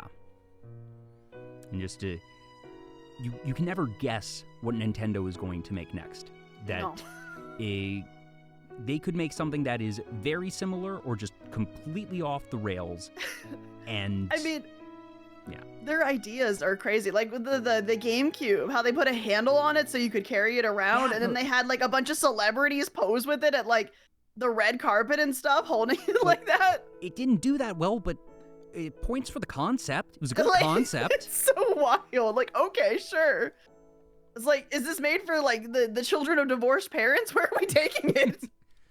Where's the GameCube going? I almost feel like it was in some ways just sort of the predecessor to the Switch in that sense, that it was meant to be a console that could be brought around, and all right, while you can't necessarily play it on the go, Right. that it's going to be something more practical, that you can throw the GameCube in a backpack and bring it over to a friend's house or bring it on a vacation without having to stow it in your luggage and worry about it being broken or thrown around. Right. Kind of like the Wii U too, because they tried to kind of do that semi-portable thing, and they missed the mark, but like they had the idea there. Mm-hmm. Yeah, I'm Definitely just trying to think, what is the biggest Nintendo console from a physical size standpoint? It might just be the Wii U. It might be, yeah. The Wii U was pretty chunky. That or like the N64, maybe? I mean, if Even it didn't that's not have that a big. cartridge in it, it was pretty flat. Yeah. No, it's Oh. Nintendo is such a fun business study. Yes.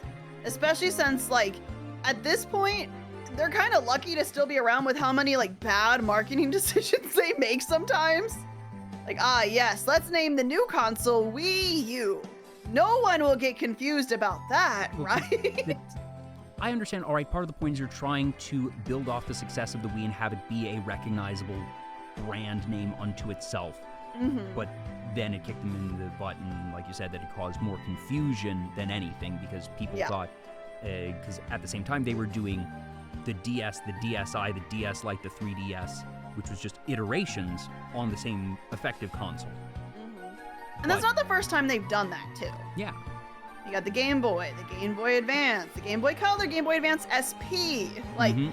they love to do that. Nintendo DS, Nintendo DS Lite, Nintendo 3DS, Yeah. 3DS XL. So like, it do that. wasn't completely off the mark, that there was just a lot of different factors, and I think at the end of the day, it really was the Wii was already difficult to develop for because it was so different and required really not only just different technical specs, but that you're mapping it to a very different type of controller than what you're going to have for PlayStation or Xbox, and that the Wii U was on top of that because the core concept was, all right, we have this gamepad which allows you to have sort of, it was almost building off the DS, and that you have two screens going on, that you have your one touch screen that's in your hands and then the main screen on the TV, and that it was difficult to design for. Yeah, I agree completely. But yeah, I could talk about Nintendo all day, and I definitely recommend Nintendo Magic. But when we were talking the other day, you mentioned something to me that just sort of threw me for a loop. And this is, I'm taking a harsh left turn here on topics, but just it's been bubbling in my mind. And you mentioned to me that you've done service dog training. Yeah. And Yeah, I've mentioned that a couple times, but not too often. how the heck do you get into service dog training? That's not exactly an opportunity that, everybody has their local service dog center and you can go there and everyone's tried it once. How does that start? Well, I went to a pretty big university. I'm not gonna say which one, but I feel like this is pretty common at a lot of universities in the United States, where there was a few different service dog training programs. And the one I worked with specifically was one that was specific to that university. But basically how it worked is it was like kind of like a club, but a club of people that were highly trained, and they worked directly with a service dog training facility, to both train people, but also to get the dogs going and stuff like that. So what we would do is that we would get these dogs at like 8 weeks old, and we would train them for the first year of their lives to do things that all service dogs would need to know. And then after that initial first year, they would go off for testing, and if they I guess pass the test, because most dogs do not. Most dogs fail that. They would then get sorted into whatever they enjoyed most. So some would go off to be mobility support, diabetes alert, seeing eye dogs, things like that. So we did the general stuff. So, but I guess, how do you specifically wind up there? Was it something that you had a particular interest in? Did you know someone who was in that club who, sort of dragged you along for the ride? Was it something that you saw the flyer advertising it and sort of had an epiphany of, oh, wow, that sounds really fun? What got you in the door? I remember being really sad when I went off to college that I wasn't going to have my dogs around anymore because I was staying in the dorm. And like the first week I was there, because we moved in about a week before classes started, I saw people walking around with service dogs, but like a lot. And I'm like, I recognize these vests, like they're all the same vest, but these are different people, different dogs. What's going on? And, I found out that there were a couple different training companies on the campus. So I was like, I want to see what I have to do to get involved with that. We actually have a couple good questions in the chat. Voluptuous Lamp asks, do you work with a fully trained service dog so you see the end result and understand what to expect and use that as sort of, is that part of how you learn to then train other service dogs? What is the training process for the trainer? So we would get trained via the people who were already training. The people who had their dogs that were almost a year old, so they were almost done with their initial year of training. Those would be the dogs that we would learn with, because those dogs already had their expectations learned. They already knew their stuff. So those dogs, they knew what they were supposed to be doing. So it made it easier for us to learn how to play off of them. Because even if you, as somebody learning how to train them, made a mistake, the dog would know what they're supposed to do. So it wouldn't be that big of a deal. So like the very younger puppies were left to people who knew what they were doing. And the ones that were almost done with their year with us before they went off to their more extensive training, they would be the ones that we would learn on, because they're pretty much where they would need to be at that time. It's cool that it kind of ends up being circular training, that you have people train the dogs who then up training the next people to train the dogs. Yeah, exactly. The people train the dogs so the dogs can train the people. Yeah. How many different types of breeds did you end up working with? Was it mostly, all right, there's this very specific breed that's known to be really good for service dogs, or was there a lot of diversity? So we actually stuck primarily with 4 different groups, but I would say 3 mainly. We worked with labs, golden retrievers, poodles, surprisingly, and the occasional doodle if they had more of a poodle mentality. So we stuck with those. I'm actually not surprised about poodles, because poodles are hypoallergenic. So if you have someone who needs a service dog they cannot have and is allergic, that they can't have a lab, because labs just shed everywhere. They're wonderful. They are fluffy. Their hair goes everywhere. I know this because I am allergic to dogs that shed. Oh no. That's part of the reason we use poodles, but the bigger part of the reason we use them is that poodles are one of the most intelligent breeds of dogs. So like labs and goldens are very loyal. They'll do whatever you want from them. They're not the brightest when it comes to learning new things. Heart of gold, head of bone. So they would want to desperately, but sometimes they just wouldn't get it. So, that was part of our process too, is when we picked puppies, we had to find ones that would pass a lot of these little tests to see if they were service dog quality. So like these dogs go through a lot of testing. We test puppies that are like 7 weeks old to see, okay, are they reactive? Do they have any fears? Are they quick learners? And then after like that year, like we test them again, like, okay, do any fears pop up? How, like, are they still learning at a moderate pace? Do they even want to do this job? Because that's one of the big things, is that we never force a dog that doesn't want to be a service dog to be a service dog. Yeah. It's always dogs that want to do that work. Yeah. At least for me as an outsider, service dog training has always seemed incredibly humane. Yes. It's always very much what the dog wants. So after that year of training with us, the initial one that every single service dog needs to know, when they would get tested, if they passed their test, they would be given a job based on what they enjoyed doing the most. Yeah, so you mentioned that earlier, and that made my ears perk up of just, that the dogs pick their jobs. Yeah, the dogs don't necessarily tell you, I want this job, but that the dogs are able to tell you just through their behavior and just the way they interact with their different tests and the different tasks that they are given, that certainly that as you're going through the training process, that you're gonna be able to tell, all right, they took to this really fast, or just they don't seem to get tired of doing this. Right. And that exactly. Because it could be very easy to just take the mentality of, all right, they're trained for everything, and you assign based on need of, okay, whatever group that we provide service dogs to in our area has a need for seeing eye dogs, so this next litter of dogs is going to go into that discipline because that's where it's needed, but that they go for ultimately what is going to be quality. Right. Because if the dog enjoys it, they're going to do it better. Right. You can't make a dog always do a job that they don't enjoy doing. It just will not work, and it's not good for the dog.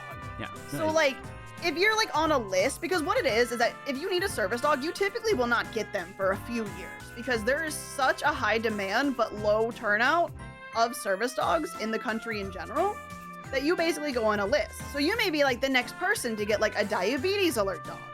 But that may be a while, even if you're the next person to get one, because there may not be a dog for a while that is actually good at doing that task and enjoys doing that task.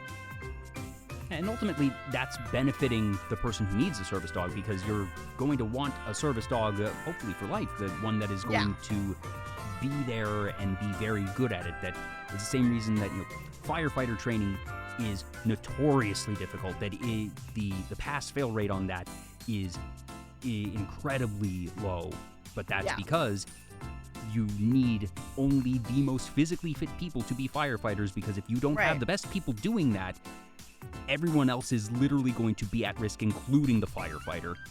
And that the same thing, especially for service dogs, and especially ones that do the vital tasks like seeing eye, or I don't know, like bomb sniffing, anything that is very serious, that if they aren't going to be the best that they can be at it, you don't want them doing the job at all. Right, exactly.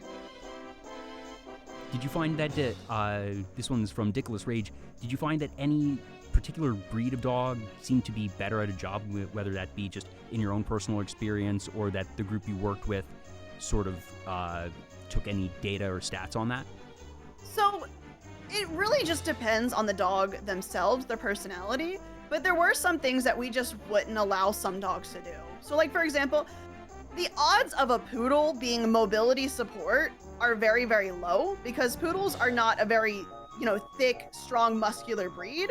So you don't want that to be the dog that, like, if you were to fall, to be the one to catch you, because you can get hurt, the dog can get hurt. It's not good. So, like, a poodle, for example, probably would not be the dog for that. And when I say poodle, I don't mean a miniature. I mean, like, a standard. Tall one. But they're not, like, the best fit for that kind of thing. Whereas, like, a golden retriever, they're built thicker, they're stronger. If you were to fall on one that's trained for that, they're not gonna really have any problems with that. So even if a poodle were to show that, like, oh, they're kind of leaning for mobility support, we wouldn't allow them to do that if they physically could not do that job. Same reason with firefighters, that you are not going to let a firefighter that can't lift X amount of weight be a firefighter, because that means that they and the people they are trying to save are only going to be at greater risk. Right. And then there's, like, labs, for example. Labs were bred to, like, smell out animals for hunting. That makes them very good for things like diabetes alert and seizure alert.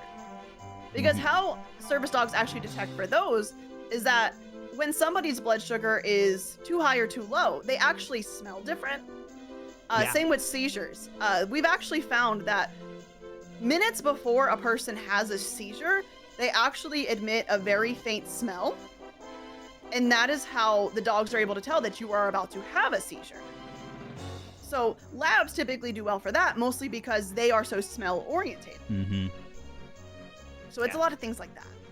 Did you find that you as a trainer worked particularly well for any specific area of training? I worked very well with getting dogs through their fears or through their hiccups. So if, so for my part, I opted out of having a very specific dog for myself. Some trainers would have their own specific dog where they always worked with that same dog. I opted out having my own specific dog, so that way I could work around all of the dogs and help them through any of their specific issues. So if a dog was found, they were showing signs of being afraid of something in particular, which service dogs can't have any fears, period. No. They cannot be afraid of anything because one bad reaction could lead to somebody getting hurt or, a signal getting missed or something like that. Yeah, that is So, far too risky. I would work with them to get through any potential fears before they became like permanent fears. And then if a trainer was having issues, really nailing like, oh, this command, they only listen some of the time, I would be the person that would take over to help them really nail that so that dog would do it every time it's asked of them. I can guess how you go through better ingraining certain commands.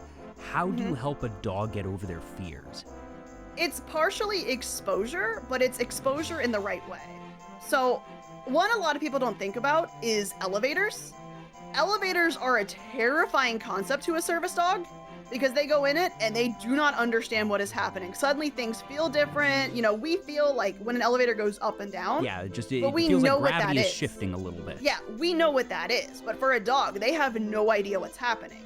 So it's a lot of exposing them to little things like that, getting them used to the environment. So if a dog had a fear of an elevator, for example, I would first get them used to going in and out of the elevator because sometimes enclosed spaces are the problem. And after we're comfortable doing that, that's when I would be like, all right, let's go up a floor. And when we go up that floor, I would super distract that dog, be really excited, be giving them a whole bunch of treats. So they don't even really understand what's happening. They don't know the scary thing is going on. Yep, distraction. And then it's very slowly real. less and less distraction to where they're okay with the scary thing because they just got so They're used to it acclimated. happening. Yeah. So it's a lot of that. Have you noticed that helping dogs get over their fears, has that in any way helped you just as a person in terms of dealing with your own fears? I don't know that I've ever shared any fears with any of the dogs. Well, not necessarily that it's like the same types of fears, but that, whether it be using similar strategies of how to get over fears or just, dealing with stressful situations. I feel like I haven't been as brave as to face my own fears in those ways, but I'm thinking like spiders, for example. I've tried. Doesn't work. It doesn't work. I'm like, nope. No matter how many times I see a spider, it's still just as bad. Well, at the very least, that's a fine fear to have because you don't need to see spiders and interact with spiders to live a normal and fulfilling life. Right. that is a niche enough thing that if you have a deep fear of elevators, you can probably still live a normal enough life. It'll be mildly inconvenient at times, but at the very least, spiders are not very relevant. Exactly. Gaynor79 asked, what happens to the dogs who unfortunately can't become service dogs? And I'm going to sort of add on to that. At what point do you make those types of determinations? So we make those determinations at any point in their training. Sometimes we don't know up until they get tested at the end of that year, but they can be determined to not be fit for service dog work at any point during their training. And that really comes down to, we couldn't get them to unlearn this fear, or we couldn't get them to want to do this job, anything like that. It depends on which company you're with for sure. But in our case, most of the time what happened is that the person who trained them specifically, so the trainer they were with 90% of the time, they would adopt them as a pet. So then they would just become a highly trained pet if they didn't make it. That was up to the service trainer. Dog dropouts are going to be upper percentile of overall behaved dogs. And Exactly. You've just got a great pet then. So it was up to the trainer. We let the trainer decide if they wanted to adopt them. If the trainer didn't want to adopt them, we saw if anyone else in the program wanted to adopt them, but we always found them a home with somebody that we trusted and knew. But most of the time, the person who trained them themselves decided to adopt them because they've had that dog since they were a puppy. There is a certain amount of emotional attachment there, so most of the time they would adopt the dog themselves. You mentioned that you were essentially a floater, that you worked with a lot of different dogs sort of on an as-needed basis. If you had to estimate, how many dogs do you think you had training interactions with?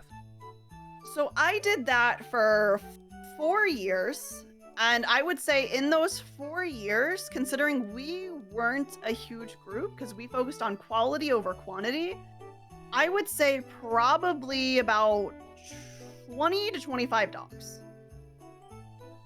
Okay, so that ends up being, about 5, 7-ish a year or so. Yes.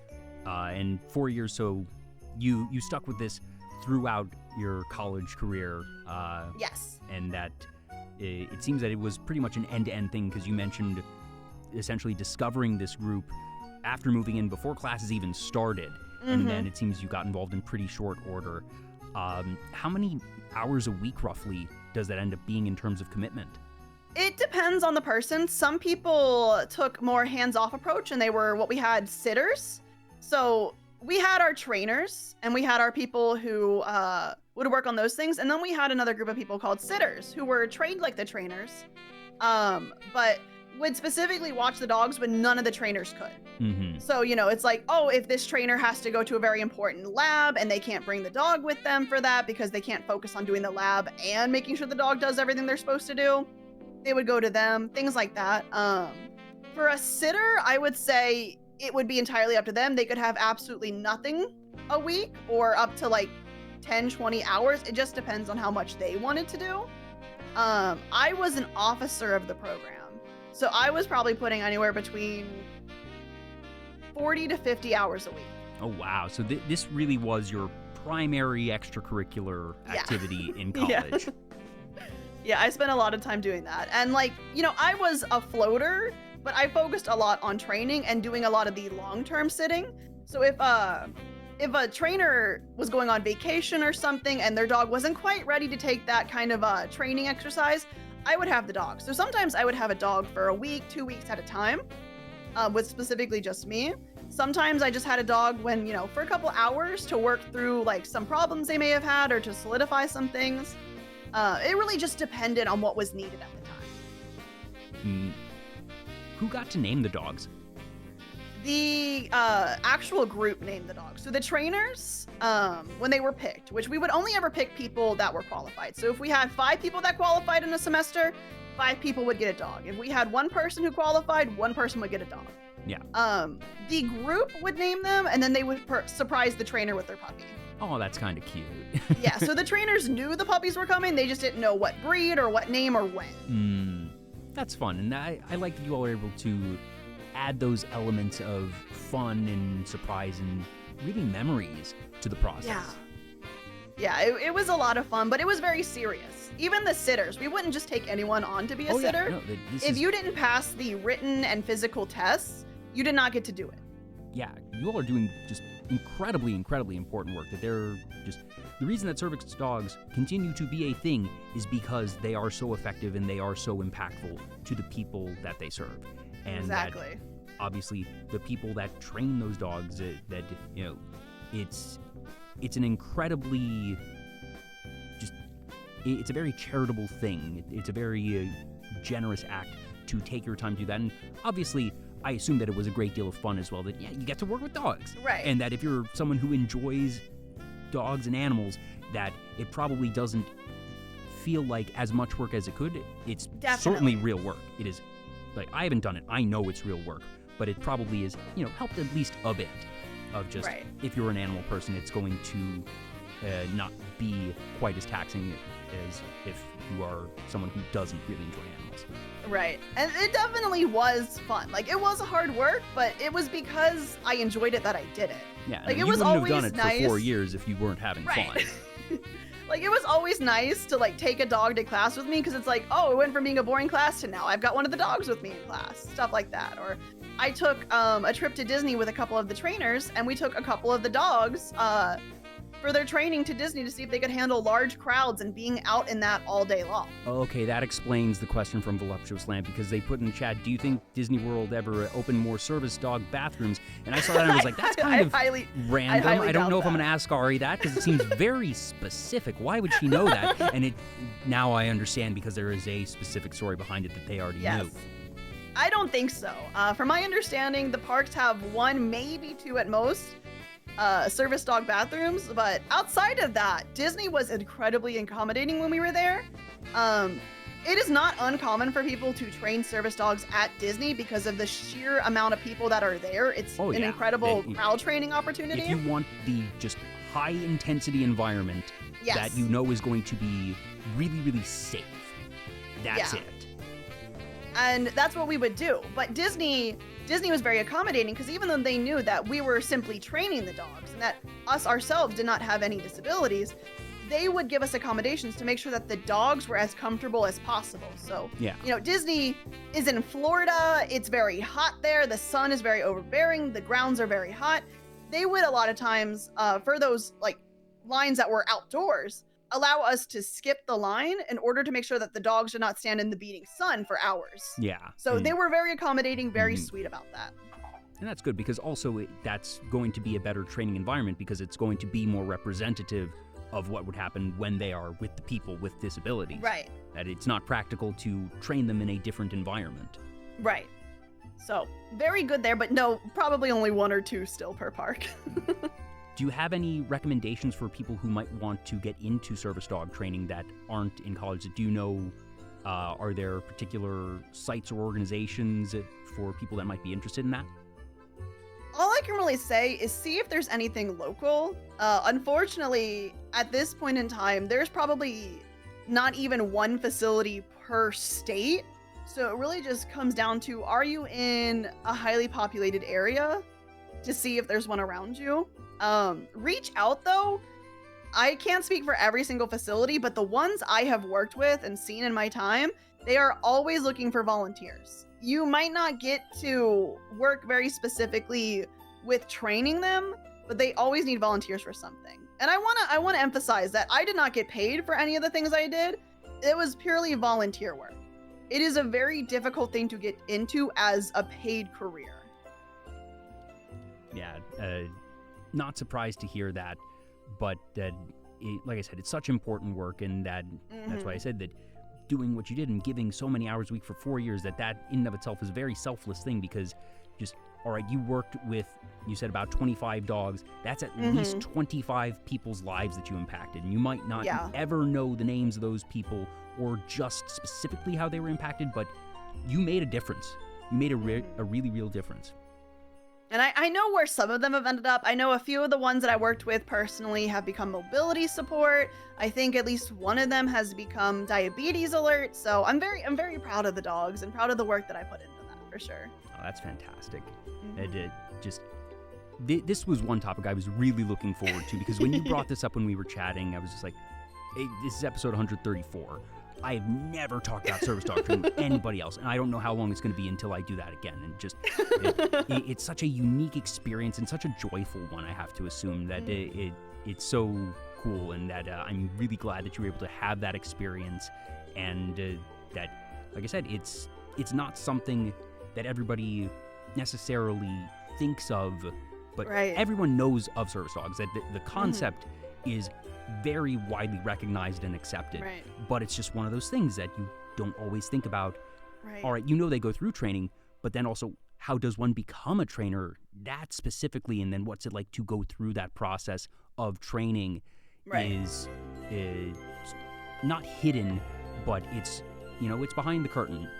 It's behind the scenes. It's one of those things most people will never see a service dog, whether in training or, a fully trained one. Most people will never get to see one because they are not that common. And it's one of those things that it's like, of them, but it's like, what exactly do they do? How do they get here? What's going on? And Things like when that. you see them, it's usually in passing of just, okay, I see somebody and they have a service dog vest and they're probably just walking around very normally because, you're passing them in an everyday situation, nothing's going wrong. And so it seems very mundane and you're not seeing all the work that they're doing. Yeah. One of the biggest goals of any service dog trainer is for no one to know that there's a dog there. If you can stand up and someone be like, I didn't know there was a dog here, you're doing a good job as a trainer. Yeah. Because that's the whole goal, is for the dog to be as inconspicuous as possible. Yeah. Of just for them to be doing their job so well and so seamlessly that they are almost invisible. And that's such an ideal situation, not just for service dogs, but just for disability accommodation, that if you're able to make it so that it's unobtrusive for not only the person who is getting the support and that they are able to go about their everyday lives, but that everybody else, it's magic when you're able to achieve that. Well, you gotta figure, it's not only about improving the person who gets the dog's day-to-day life, but it's also minimizing how much this is going to change their lives in terms of the negative. Because there's going to be a dog there. There's already going to be a certain amount of people being like, oh my God, there's a dog. That would be very exhausting to live with day in and day out. Of like, you know, I have this dog because I need this dog, but people won't leave me alone about this dog. So having a dog that's so well trained that, you know, like when you're at a restaurant, they sit under the booth. No one even knows the dog there, or they're underneath your chair, or they're just not somewhere where it draws attention to you, because no one wants to have the spotlight on them 24/7. No one. So just kind of teaching dogs things that kind of help them hide away as much as possible, so that the person who gets them doesn't have to live constantly as the person with the dog. Yeah, absolutely. Oh, gosh, that again, I'm so happy that you were able to have that type of experience. That's so neat and so fun. Yeah, I'm very glad that I got to do that, and if I can ever go back and do it again, I definitely will. Yeah, because that's the type of thing that naturally, if you're at college, I can see why they would have a facility there and a training program there, because you have people who are living there and are going to be able to have the type of time and environment that is really conducive for dog training. But obviously not all dog trainers are college students, and that those opportunities exist. Obviously, you have a lot on your plate. As we discussed earlier, you're a very busy person, but that if you ever wanted to return to it, if you ever found the time or just wanted to make that part of your life again, that I have to imagine the door is going to be very much open, and that it's just one of those options that really anybody, that if you have the discipline, that it takes a lot to do that type of work. But yeah, it is a 24/7 job. But that it's not like being a firefighter in the sense of you don't need to be able to lift, I don't know, however many hundreds of pounds. You don't need to be in top physical shape. You need to be in shape. You need to be able to run around with dogs and do stuff. But it's something that the average in shape person is physically qualified if you are able to bring yourself there to be mentally qualified. Yeah, it's more of a mental thing, because there are a lot of like rules and stipulations. One thing, like you're like, oh, I can let them get away with it one time, No, or you know, can't. No, it has to be constant corrections and perfections. And then there's a lot of like, you know, we treat the dogs like dogs. They still get to like have fun, run around and play, but at the same time, we can't let them do a lot of what we'd let our pets do. So like, for example, I have a personal dog, a pet dog. I let her get in the bed, and sometimes I feed her table scraps, but I would not do that with a service dog. Can't do that with a service dog. Because, you know, they may go off to a person who, if the dog was to jump in the bed, it could end up hurting them. You know, they could knock them over. It could be a problem. So it's up to the discretion. We always say, you know, our dogs weren't trained to be allowed on furniture, but if you get your dog and you want them on the furniture, you know, that's your call at that point. That's it's your dog at that point. It's your dog. But that you have to train them with baseline utmost restriction, and then let the person who they are assigned to loosen the reins as they see fit and to their comfort level. Because, you know, for some people, it's not going to matter at all if that dog jumps in the bed. And for someone else, that could end up being something that severely hurts them. That's a medical them. Emergency. Yeah.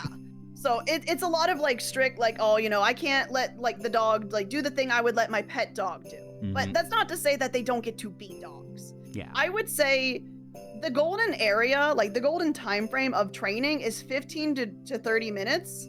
You let them be the dog after that. And then, you know, when you go to class, they're in work mode. Bring them home for the day, they get to play. Like new things you only teach in 15 to 30 minute increments. You maintain everything else. Yeah. And then when they don't have anything to do, let them be a dog. Last question I'm going to have on this one, Dickless Rage once again. What's the hardest part of dog training overall? I think consistency, but also teaching them more complex things. Because complex things, you don't teach the complex thing in one go. You break it up into little parts. So one thing every dog in our program needed to know was how to touch the handicap button to open doors. And if you know anything about that handicap button, that is high up on the wall somewhere, or it's like up on a pole. So we had to teach the dogs to not only jump up and not be afraid to do that, especially if it was on a pole and not a wall, but to also be able to hit the button accurately. And to not jump in other situations. Yes. So only jump when told. Only jump when told. Or to like carry things. it's hard for dogs to understand, pick it up, but hold it till I tell you not to hold the thing. Yeah. Specific Or to learn physical specific actions. items. Like, if I say keys, the dog needs to know I'm talking about my keys and not my wallet. Mm-hmm. Things like that. So it's a lot of, like, the little details of them knowing when to do the thing, when not to do the thing, and what specifically I'm asking for the thing. Yeah. And that it's probably like training people quite a bit of just, those concepts of teaching and learning for people and animals do have quite a bit of overlap, I imagine, that it's very fascinating to me to even just to hear about that process. So, Yeah. like, thank you so much for letting me know that this was part of your life, because that's, like I said, so cool, so fun, and that this has been such a joy, but you have had such a crazy busy day. I do want to start wrapping things up. I have two last questions that I ask all my guests. The first is, well, I usually say, what are your goals for this year? But we're in December now, so I'm going to fast forward. Do you have any goals for 2024? Whether it be in terms of, all right, I want to do this type of specific project, this type of specific stream, or if there's something creative or an event. Is there anything in particular that you want to accomplish in 2024? I want to find more ways to push the boundary of what people expect, specifically from 3D. Because I feel like a lot of people were surprised by this model, how much is animated on it, how much is actually happening on it, but also the tracking of it as well. Because like a lot of people haven't seen 3D models that, have like this kind of sparkle or this kind of lighting stuff. And I want to keep pushing it in ways that people don't expect 3D models to be able to work.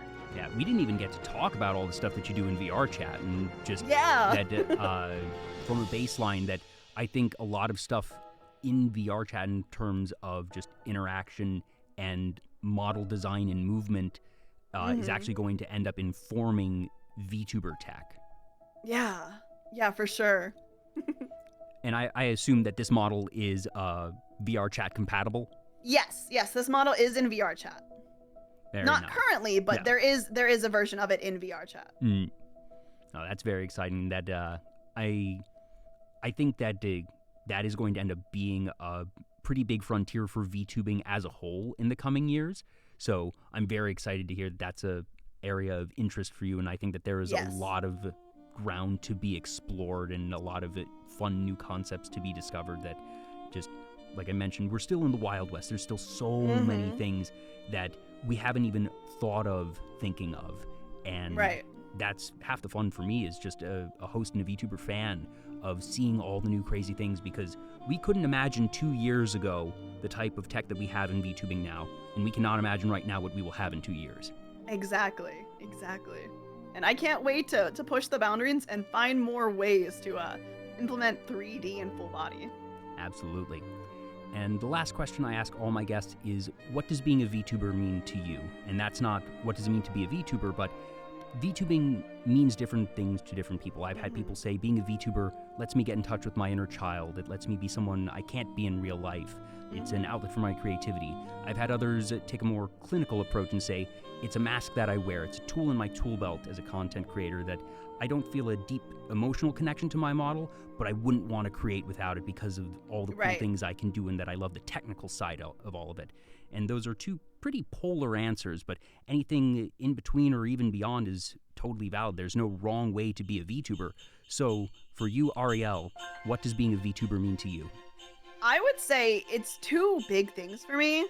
The first, I kind of mentioned at the beginning, it's a lot of creative freedom for me to do things that I wouldn't otherwise be able to do, if I was a face cam streamer.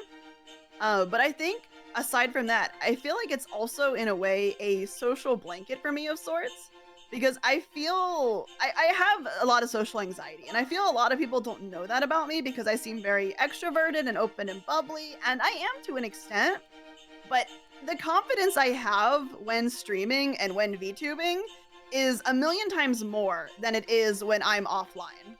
Like, I have so much confidence in talking to whoever and reaching out to whoever when I'm streaming. But offline, I don't have that blanket so much, if that makes sense. Mm-hmm. So. Yeah. Well, that makes me all the happier that you found VTubing, because it's clear that you are having so much fun. We even talked about it with service dogs, just whether it is a service dog, a content creator, just people in general. when they're having fun, they do better work. They are more creative, and that it is clear that you have found something very special for you in VTubing, and that in 2 short years or 2 very long years from both perspectives, certainly, that you've done a lot. And that this definitely feels like just the beginning, that I know that you are going to go very, very far, and that I really appreciate you taking time out for little old me, because, again, you've been all over this week, and I know that you have many, many plans for the future, so I cannot wait to see where you go, Arielle. And again, thank you so much. This has been an absolute blast. It's been amazing. Thank you for having me on. The pleasure is all mine. The actual last question I have is, who would you like us to raid? Oh, who is online right now? I'll let you search for that while I do some last housekeeping. So for everybody in chat, thank you so much for tuning in. Slots87, I missed your follow a while back, so sorry about that. Thank you so much for the follow. And thank you to everybody else who's here in chat now, whether you tuned in from the very beginning, found yourself here somewhere along the line, or are watching on YouTube. Hi, YouTube. Like, comment, subscribe, and all that jazz. That I do genuinely appreciate everyone who stops by for any amount of time. Thank you for supporting me, and thank you for supporting Arielle. And if for some absurd reason you aren't already following Ari, her links are here at the bottom of the screen. Just gave her a shout out. Also have links in the channel panel if you are watching on Twitch, and there will be links in the YouTube description for when it's up there. So definitely be sure to check her out. As for me, I do these shows approximately once a week. I schedule around my guests, so I can't promise an exact schedule. But stop by again if you're interested. It's just Vtuber Talk here on Twitch and on Twitter. And Kundog VT, thank you so much for the follow. I see we have our raid target, and it is somebody that I am certainly familiar with, because he was on the show not that long ago. Earlier this year, we're going to be raiding into Vil, VTubers I love. So be sure to say hi to Vil for us. Be sure to let him know that Ari sent you. And again, thank you all so much for tuning in. Ari, thank you once again. This has been VTuber Talk. I'm Jay, and I will see you all next time. Bye!